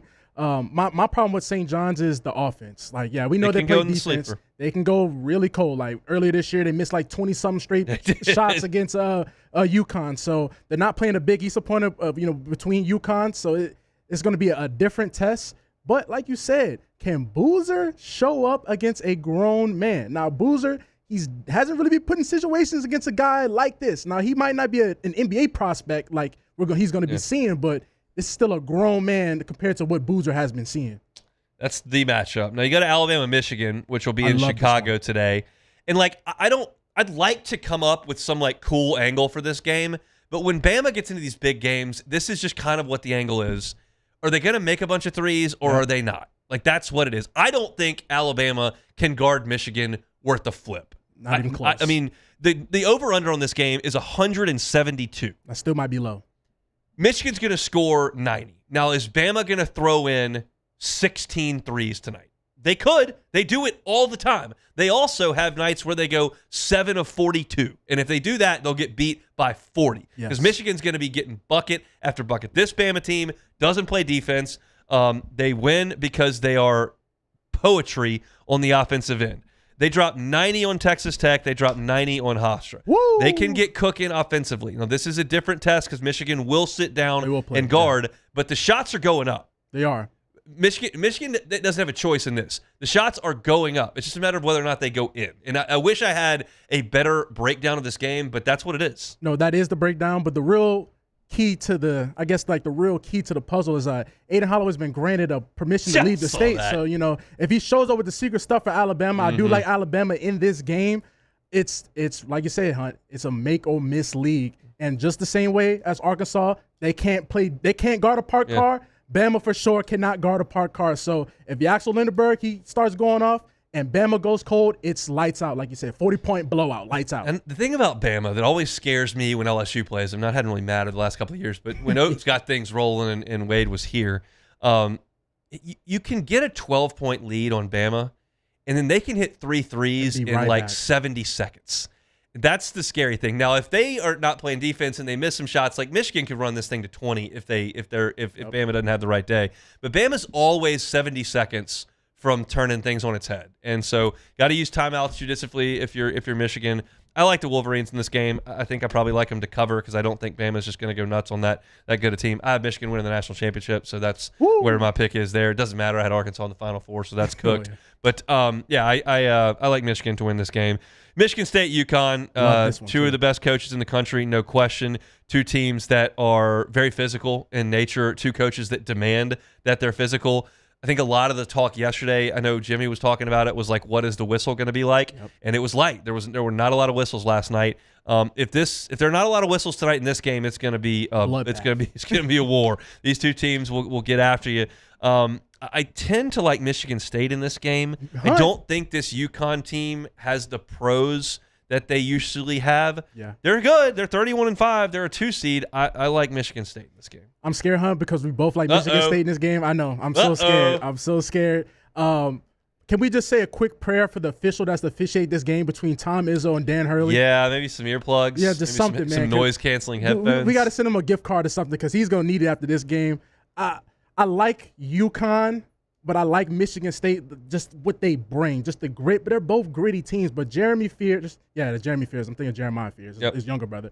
Jeremy Fears, Cohen Caldwell, everything that Michigan State has. And I just think it's finally time for Tom Izzo to all right, let's take. They always get here. Michigan State always get to the Sweet 16, but they never get past this 1 point. So it's crazy that his only title was with Mateen Cleaves, and I was like a kid. What year was that? I don't remember. Like super old. Like he always talks about that. Mateen Cleaves and Draymond Green talks about Mateen Cleaves. So that's how I know that was a long time ago. The Flintstones. Mo Pete, 2000. Well, I was 12. Hey, stop. I was born in 2000. Don't say the Flintstones. Don't say the Flintstones. The Flintstones back in 2000. That team was good. That's his only one, but he's ridiculous, ridiculously consistent. And it just feels like, and I'm not going to pretend like I follow Michigan State basketball recruiting really closely, but felt like it was never like with the 5-star dudes that came in. He gets guys that know how to defend, know how to rebound, know what decisions to make. He coaches them, and there they are. They're good again. It's just another good team. And Hurley's been a star as well. I don't know if I like Hurley, but I don't. He's an acquired taste, but this is what Tom Izzo does, and I kind of respect the angle he goes. He builds this team of guys that, if you're going in a dark alley at night, just a bunch of guys, like you want the Michigan State basketball team with you. It doesn't matter what Something the people of Detroit can be real proud of. 110%. Like that's the deal. And then the nightcap tonight, Tennessee and Iowa State. Another really solid team that Rick Barnes has put together, but this will be a tough test for them with an Iowa State team that's really, really good. I mean, they just wore Kentucky out. Yeah. I was looking at the box score of that game last night.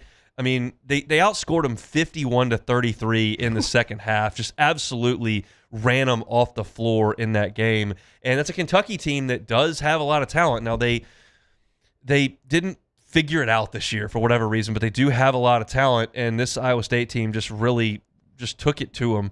And it wasn't an overwhelming statistical showing outside of one like big thing. Iowa State turned Kentucky over 20 times. I don't think they're going to do that to Tennessee. Yeah. Barnes' teams usually play slower than that, usually take better control of that, usually play in the half court a little bit better. Pope likes to run, likes to get his guys out in space, guys like Aberdeen, Owe.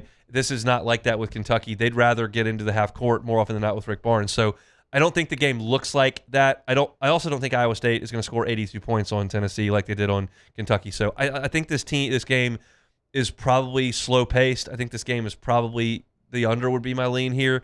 Iowa State's just better than Tennessee, so I will take them to win this game. I didn't see the number. I can pull that back, but I just like Iowa State to win it. I think the number was somewhere around 3.5. 3.5, okay. That sounds about right, but I would probably take Iowa State and lay the points. Yeah, I mean, I don't really have much to say about Tennessee. I like Gillespie. I like Nate Anamont.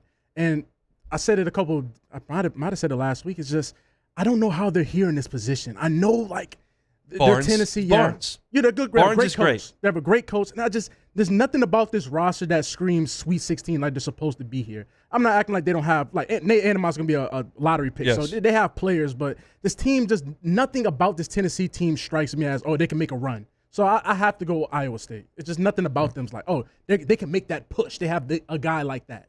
To wrap this up, because we'll get to Reed Darcy here in a second.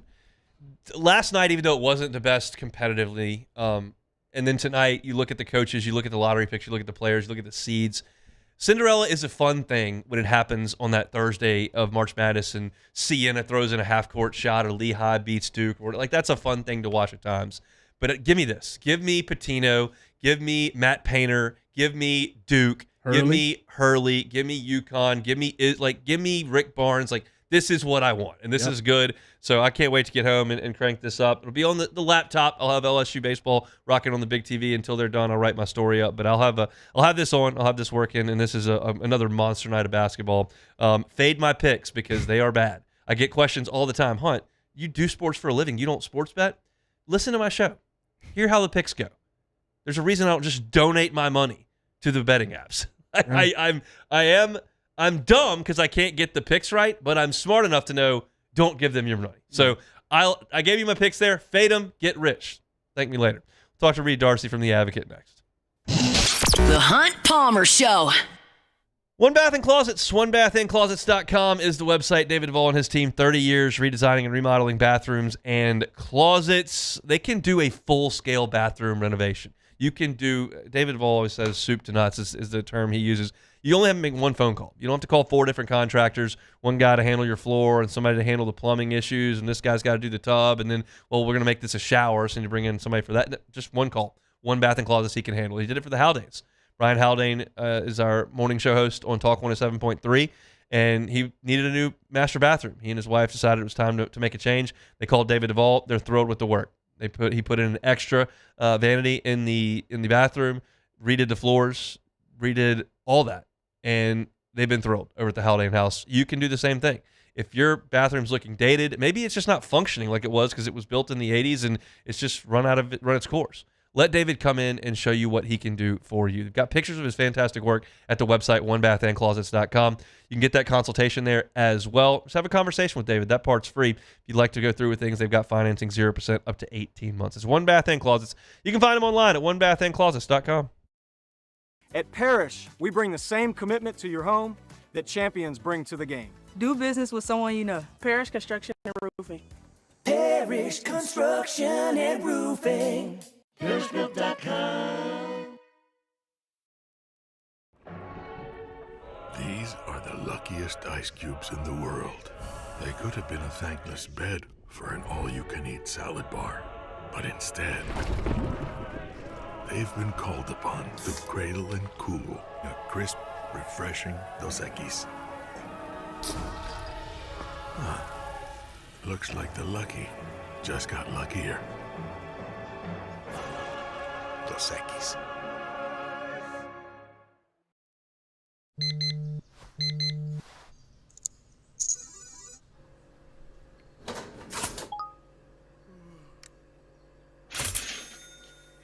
Sometimes you ignore the signs, even when they're right in front of you. Problem gambling isn't always easy to spot. Know the signs, set your limit.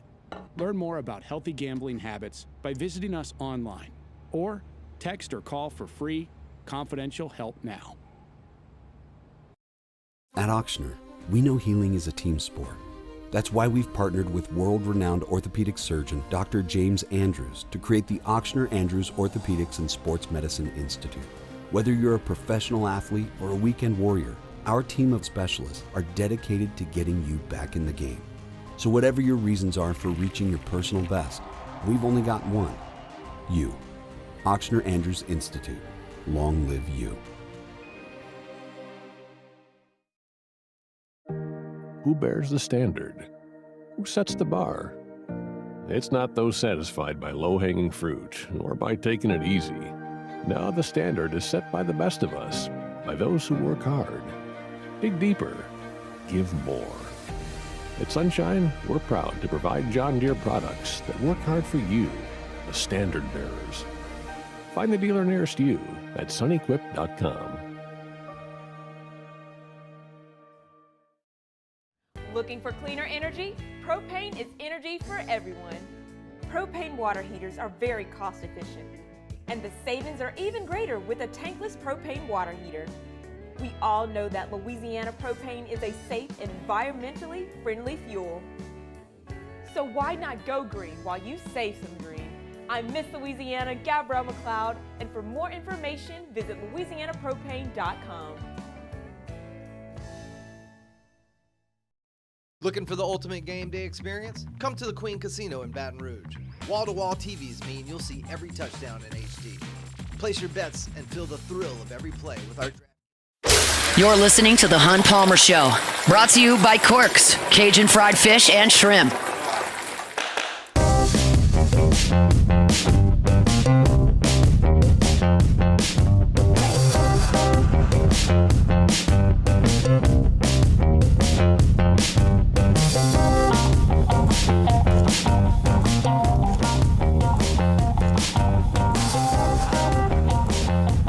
About 20 minutes left to go here on a Friday edition of the Hunt Palmer Show. We're brought to you by Corks, Cajun fried fish and shrimp. LSU women's basketball team in another Sweet 16 under Kim Mulkey. They're out in Sacramento. They'll take on the Duke Blue Devils tonight at about 9 o'clock our time on ESPN. Therefore, the advocate is Reed Darcy. Good enough to give us some time here on the Jim's Firearms Hotline. Reed, thanks for the time. How are you? I'm doing great, Hunt. Great to be back on. Appreciate you joining us. What did we learn about LSU in weekend number one? From afar, and someone who doesn't cover that program day to day, I would surmise not a ton, but you know a lot more than I do. They just dusted two teams. Yeah, I don't think we learned quite much of anything. They've kind of been doing that all season. We've seen that before. It really felt like it was November and December again when they were playing these mid-major teams and just coasting through that schedule. The only difference is that they were NCAA tournament games against some pretty good teams, some teams that did some good stuff in their conference play. The thing that what stuck out to me though is just that they are playing some really, really good defense right now. They all seem to be locked in. They all seem to be really focused on that end of the floor. And I think that's a pretty scary sight for any teams that's going to face LSU in the NCAA tournament, Duke tonight, and maybe moving forward, because when they are playing their best defense, it also leads to their best offense, and we've seen what that looks like. It doesn't take much for LSU to get over the 100-point mark. So that was the main takeaway for me. I knew they could do that, but it just seems to me that they're very focused and locked in on the defensive end of the floor, and I think that bodes well for their chances tonight. Maybe a more pertinent question. LSU has played Duke this year. What did we learn from that game? We learned that Malaysia Fulwiley can have a big impact on games, that she can sub in and pretty much change the complexion of games single-handedly. We also learned that LSU needs to rebound really well to get in these games and to play their best basketball. If you remember, it just LSU fell behind by 14 points in the first quarter. Things were not going well. They were not playing sharp defense. They weren't getting back in transition. They weren't rotating really well on that end of the floor. But once they started doing those things and cleaning up the misses that they were forcing with rebounds, they could get out in transition and run. And there wasn't really much Duke could do to stop that. Duke is a very good defensive team, but where they really thrive is the slower paced kind of games, the ones where they can, set up their half-court offense, run their sets, and get their actions going like that. If LSU turns this thing into a track meet, I'm not sure I see a way for Duke to win, just because they don't really have the athletes that LSU does. No team really does in the country. This LSU team has lost 5 games this year, including the first 2 in conference. When LSU has had problems, what is it that has given them those issues? Half-court offense. Okay. When the game slowed down and LSU has to run its half-court sets, that's when things can get kind of tricky. It really is transition where they really thrive the most, when they can get out in the fast break. But they've run into some trouble at times. I think back to both South Carolina matchups, the Texas matchup on the road in Austin. They had some trouble running their half-court sets, and it didn't really look smooth. I think there might be some issues there with spacing, and just trying to get good looks, because when they're running and getting out on fast breaks, nobody can really stop them. But when the games slow down and they're forced to play half-court offense, then that's when things can get kind of bogged down. I think it's going to be, if it does come to that tonight, I think it's going to be important to see how Michaela Williams kind of helps LSU get through those kinds of points in the game. But at the end of the day, it's their defense. If they're forcing misses, grabbing rebounds, getting out on the fast break, then they're really, really tough to stop. I'm always fascinated by Kim Mulkey's press conferences. I think they're, whether you love her or hate her, and there's plenty of people on both sides of that, you always hear from her. And so how do you think she feels about this team as they really get to what we've all been pointing toward all season, the second weekend of the NCAA tournament? I think she really likes this team. I think it's got a nice new energy for her. People forget it's a very young team. There's a lot of freshmen and sophomores in this rotation. They don't really play like it, especially in these first 2 tournament games. So I think the added bit of youth and energy has kind of energized Kim in a sense, because she thinks that it's about as deep of a team she's had at LSU, certainly the most versatile team she's had at LSU, and she has quite a different few kinds of looks that she can throw at teams. And I think that's something that it took her a while to figure out exactly what she had and how she could use the different lineups that she had at her disposal. But it looks like she's figured it out now, and just the overall vibe and chemistry of the team. It's a very close group. The freshmen, they all came in and they all seem to be pretty tight with each other. They all seem to like each other and then be good friends. And I think overall the vibe and energy of the team, what starts with Flau'jae and Michaela, who've been pretty good leaders so far this season, at least according to Kim Mulkey, really starts with them, and then the vibes just overall permeate throughout the team. And I think that's kind of energized her a little bit. I think she's excited for what they can accomplish in the tournament. Having versatility is a huge deal when you're trying to win 6 games in a row in this tournament. If you can only win one way, it becomes difficult to make that happen 6 times in a row when you can do it different ways. It's a better path. Reed Darcy is our guest from The Advocate. He's out in Sacramento covering LSU women's basketball team tonight against Duke, 9 o'clock on ESPN. Sounds like, I don't want to put words in your mouth, sounds like you like LSU's chances tonight. Is that the case? I do. I think Duke tries to slow it down, but when they get into their half-court offense, LSU will need to be sharp with their rotations, and they need to be communicating well. And I think as long as they do those two things, they should be fine. I just don't think that Duke can really keep up with LSU's athleticism when they get out in transition. So as long as LSU's forcing misses, cleaning them up with rebounds, and then getting out, I think they should be okay. Duke doesn't really have enough. They don't have LSU's size, speed, athleticism, all those kinds of things. So if it turns into a track meet, I like LSU's chances. I know Kim Mulkey wouldn't do this, but you're the beat writer, so you can. Let's talk about Minnesota and UCLA. That's the other part of LSU's bracket. They will play at 6:30 tonight on ESPN as well from the same site, obviously. Should LSU advance to Sunday, we figure UCLA will be there. LSU and UCLA very familiar with each other with these cores. What do you feel about that matchup should it happen on Sunday? Yeah, UCLA is going to get past Minnesota, barring something shocking. But the thing about UCLA is that they are a very veteran team. There's 6 or 7 seniors on this team. They've all been deep in the tournament before, and they're pretty much the same team that they were last year when they beat LSU in the Elite Eight, except they added a couple shooters. They got even more talent, more shooting to their team. Like the transfer from Utah, Gianna Neepkins, she might be the best pure shooter in the country.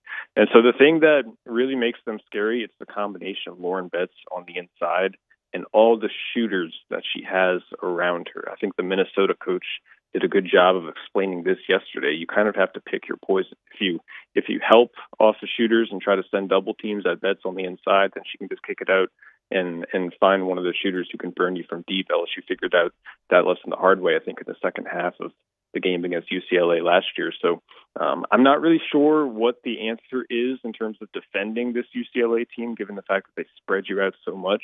But I'd imagine Kim Mulkey and Bob Starkey have kind of been keeping it in the back of their mind lately of just trying to figure out a plan to either get her in foul trouble or defend them straight up when she's on the floor. They're two very good defensive coaches, and they'll have a plan. But, UCLA is just a juggernaut, man. They're very, very tough to defend, and there's a reason why there's a reason why they haven't lost since November. Reed, we appreciate a little bit of time. Enjoy the basketball. We hope you're there through Monday, and safe travels back to Baton Rouge. Sure. Thank y'all. That is Reed Darcy with The Advocate covering LSU. They'll play Duke tonight at 9 o'clock on ESPN from Sacramento. Tigers 8.5-point favorites. I did not realize, I went back and looked at the LSU Duke box score from earlier in the season. I did not realize that LSU fell behind by 14 points in that game.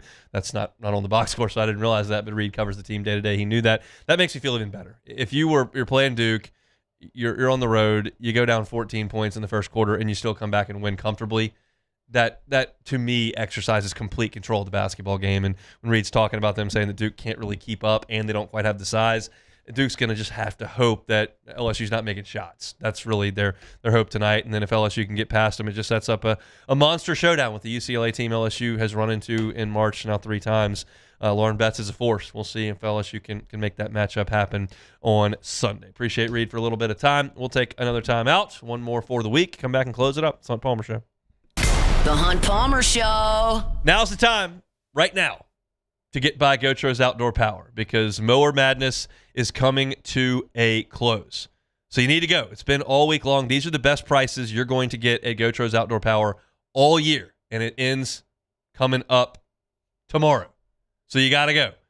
Open house today, giveaways, food, and the best deals they're going to have all year. That includes 15% off all Echo products, $250 off Hustler Raptors, and here we go. Up to 32% off MSRP on all Hustler commercial zero-turn mowers. It's warm. It's spring. It's time to cut grass. If you need a new mower, today and tomorrow are the days you've got to get by Gotros Outdoor Power. They're going to be raffling off 2 DeWalt blowers at each store today, and then 15% off all DeWalt items now as well. So the best prices all year are at Gotros. 2 locations, Airline Highway in Baton Rouge, and then, of course, in Gonzales. Go by and see them. You'll see the huge Hustler inventory, and they got fantastic deals at Mower Madness. That's Gotros Outdoor Power. If your office is experiencing performance Performance issues like slow networks, jammed printers, or disappearing files? Advanced Office Systems may be right for you. With powerful IT solutions, print management, document imaging, and security systems, they help offices regain confidence naturally. Side effects may include uncontrollable efficiency, smoother workflows, and a sudden burst of office joy. Say goodbye to those emotional breakdowns in the supply closet and get back on track with Advanced Office Systems. These ice cubes could have been a thankless bed for an all-you-can-eat salad bar. But instead, they cradle and cool the crisp, refreshing Dos Equis. Nicely done, ice cubes.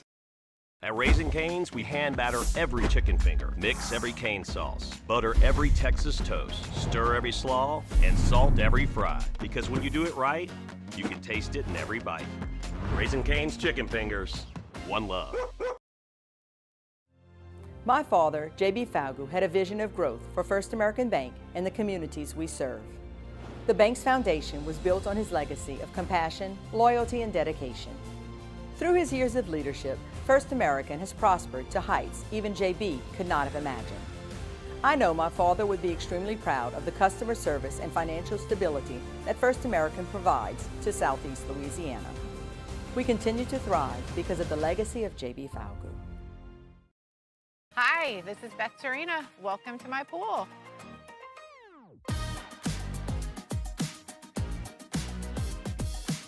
The first time I saw this beautiful pool, it exceeded every expectation that I had. They were able to get everything we wanted in this pool. It is a beautiful pool. We live out here, we eat out here, we watch TV out here. This is like our living room outside. We love this pool and everything about it. When we decided to build our pool, we called a great friend who is one of the best pool builders in the country in North Louisiana, and we said, who would you choose to build a pool in Baton Rouge?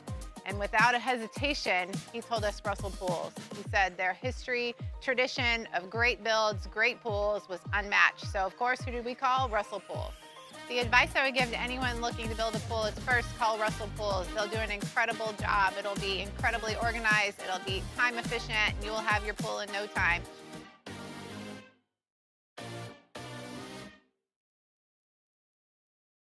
I'm Gabrielle McLeod on behalf of the Louisiana Propane Dealers. I have spent hundreds of hours preparing for scholarship competitions. That preparation paid off when I won the Fitness and Talent Awards along with the title of Miss Louisiana. The Louisiana Propane Dealers are also pretty talented and want you to be prepared for when the power goes out. Visit LouisianaPropane.com to find out about propane generators and other safety tips. This is the Hunt Palmer Show, brought to you by Corks, Cajun fried fish and shrimp.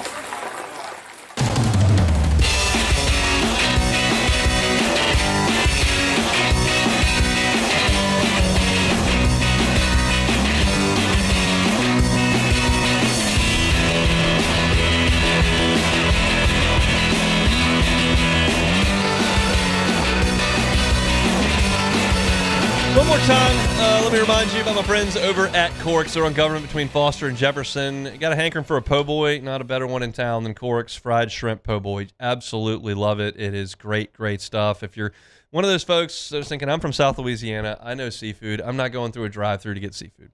Just try Corks once. I promise you. You will not be disappointed. It is great, great stuff. That crispy fried catfish, the shoestring fries, get you the coleslaw, honey butter roll. They got for dessert the beignet bites, which are A+. So get on by and see them. It's a Lenten Friday. If you're abstaining from meat, Corks is a great option for you. Again, on Government between Foster and Jefferson. And to remind you one more time, they do great catering work. So if you're tailgating at the box or you've got a watch party for some basketball tonight or just feeding a family the size of the Hesters, they can feed in bulk. They do great work over there at Corks. Just let them know, and they get you those trays of the catfish, shrimp, french fries, rolls, all that good stuff. So go see them. Government Street. It's Corks, online at corksfishandshrimp.com. All right, so for the weekend coming up on LouisianaSports.net, we'll have a game story tonight for LSU and Kentucky. I've got a preview up right now. Also got a column on Will Wade that is up there on the site for free. You can also check out Matt Moscona's practice report tomorrow. LSU will allow the media pretty long, extended look compared to what we got this week at practice, and Matt will have a practice report up tomorrow. I'll have baseball post-game all weekend long as well. So check us out on LouisianaSports.net. Ross Jackson will have the Saints covered for you, too. All right, let's close things up here with We'll Take It or Leave It. Take it or leave it. it or leave it. Take it or leave it. Today's hottest stories in sports, news, and sometimes even Hunt's life. The question is, will he take them or leave them? Well, we have a little bit of drama going on in Chicago. So Bears quarterback Caleb Williams has attempted to trademark the moniker Iceman, and he's facing scrutiny from NBA legend George Gervin. Yes, okay. The Hall of Famer said, "I've been the Iceman for 40-something years." Gervin said, "I've never thought anybody would ever try to trademark it. It kind of knocked me out the box."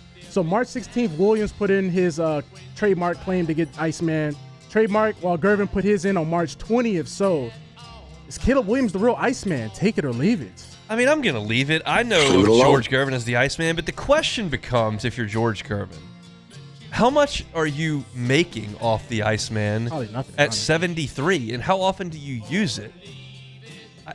I don't know how he's affected if Caleb Williams calls himself. I don't.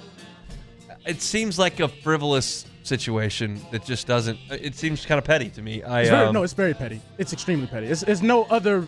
I've never heard anyone call Caleb Williams the Iceman, and I listen to a lot of Chicago radio. Well, he does he does a little Iceman celebration. Okay. So that's like a little thing that's been coming up this year. They have been calling that it's a little thing. It's kind of like Kobe with the Black Mamba. Like he started calling himself the Black Mamba. They didn't really start calling him the Iceman. He kind of just. I mean, George Gervin's last game in the NBA was in the NBA. It was in 1986. Yeah, that's a long time ago. What are we doing here? It's very petty. No, the fact that it's more about.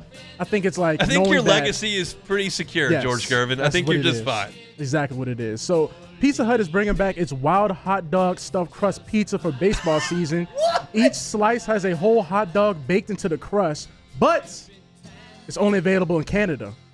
So is Canada ahead of the game? Take it or leave it. I mean, I'll take it. It's probably good. I mean, a hot dog, more often than not, is going to come on a pretty plain, flavorless bun. Yeah. If you put butter and bake it in the oven with the pizza crust, it's probably better. Like, I'm one of these people, combine stuff. Put mac and cheese on a burger. I'm good with I'm all about it. My wife thinks it's grotesque and offensive that I like things like that. Okay. It's probably pretty good. It sounds ridiculous, but it's probably pretty good. So knowing that, you would have ordered the hot dog pizza if it was available in America. I'd probably have it. Okay. I mean, it's probably better than just a regular pizza that doesn't have delicious hot dog in it.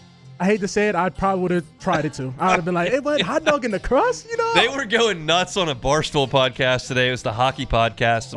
A Canadian guy. Because the Red Sox are serving lobster poutine at a baseball game, which, the thought behind lobster is it's chilled more often than not. Yeah. And so you're, sitting out in the June sun with, hot, warm lobster with cheese on top of it. They were going nuts over that. I'm pro creative ballpark food, okay? I love it. I'm wearing an LSU shirt right now. I'm wearing an LSU hat right now. I deeply love my alma mater. It's something I'm very, very prideful of. Our concessions are not that good. It's just not. It's not great. It's just not very good. I like creative stuff. Yes. And so if you want to do something fun, I'm all for it. I've seen all the teams, opening day just happened. So all the teams have put out their little menus for the upcoming season. They look absolutely amazing. Absolutely amazing. So, no, I wish LSU definitely did good ballpark food at the Astros ballpark. Got some barbecue stations. There's Pluckers out in center field. They got some good stuff going on. Okay. See, I only went to the Rockies game. They were... Anyways, makes sense. So per Phil Yates of ESPN, New Orleans Saints recently had a private workout with former Georgia wide receiver Zachariah Branch. Yates notes that the workout included a lot of punt return work.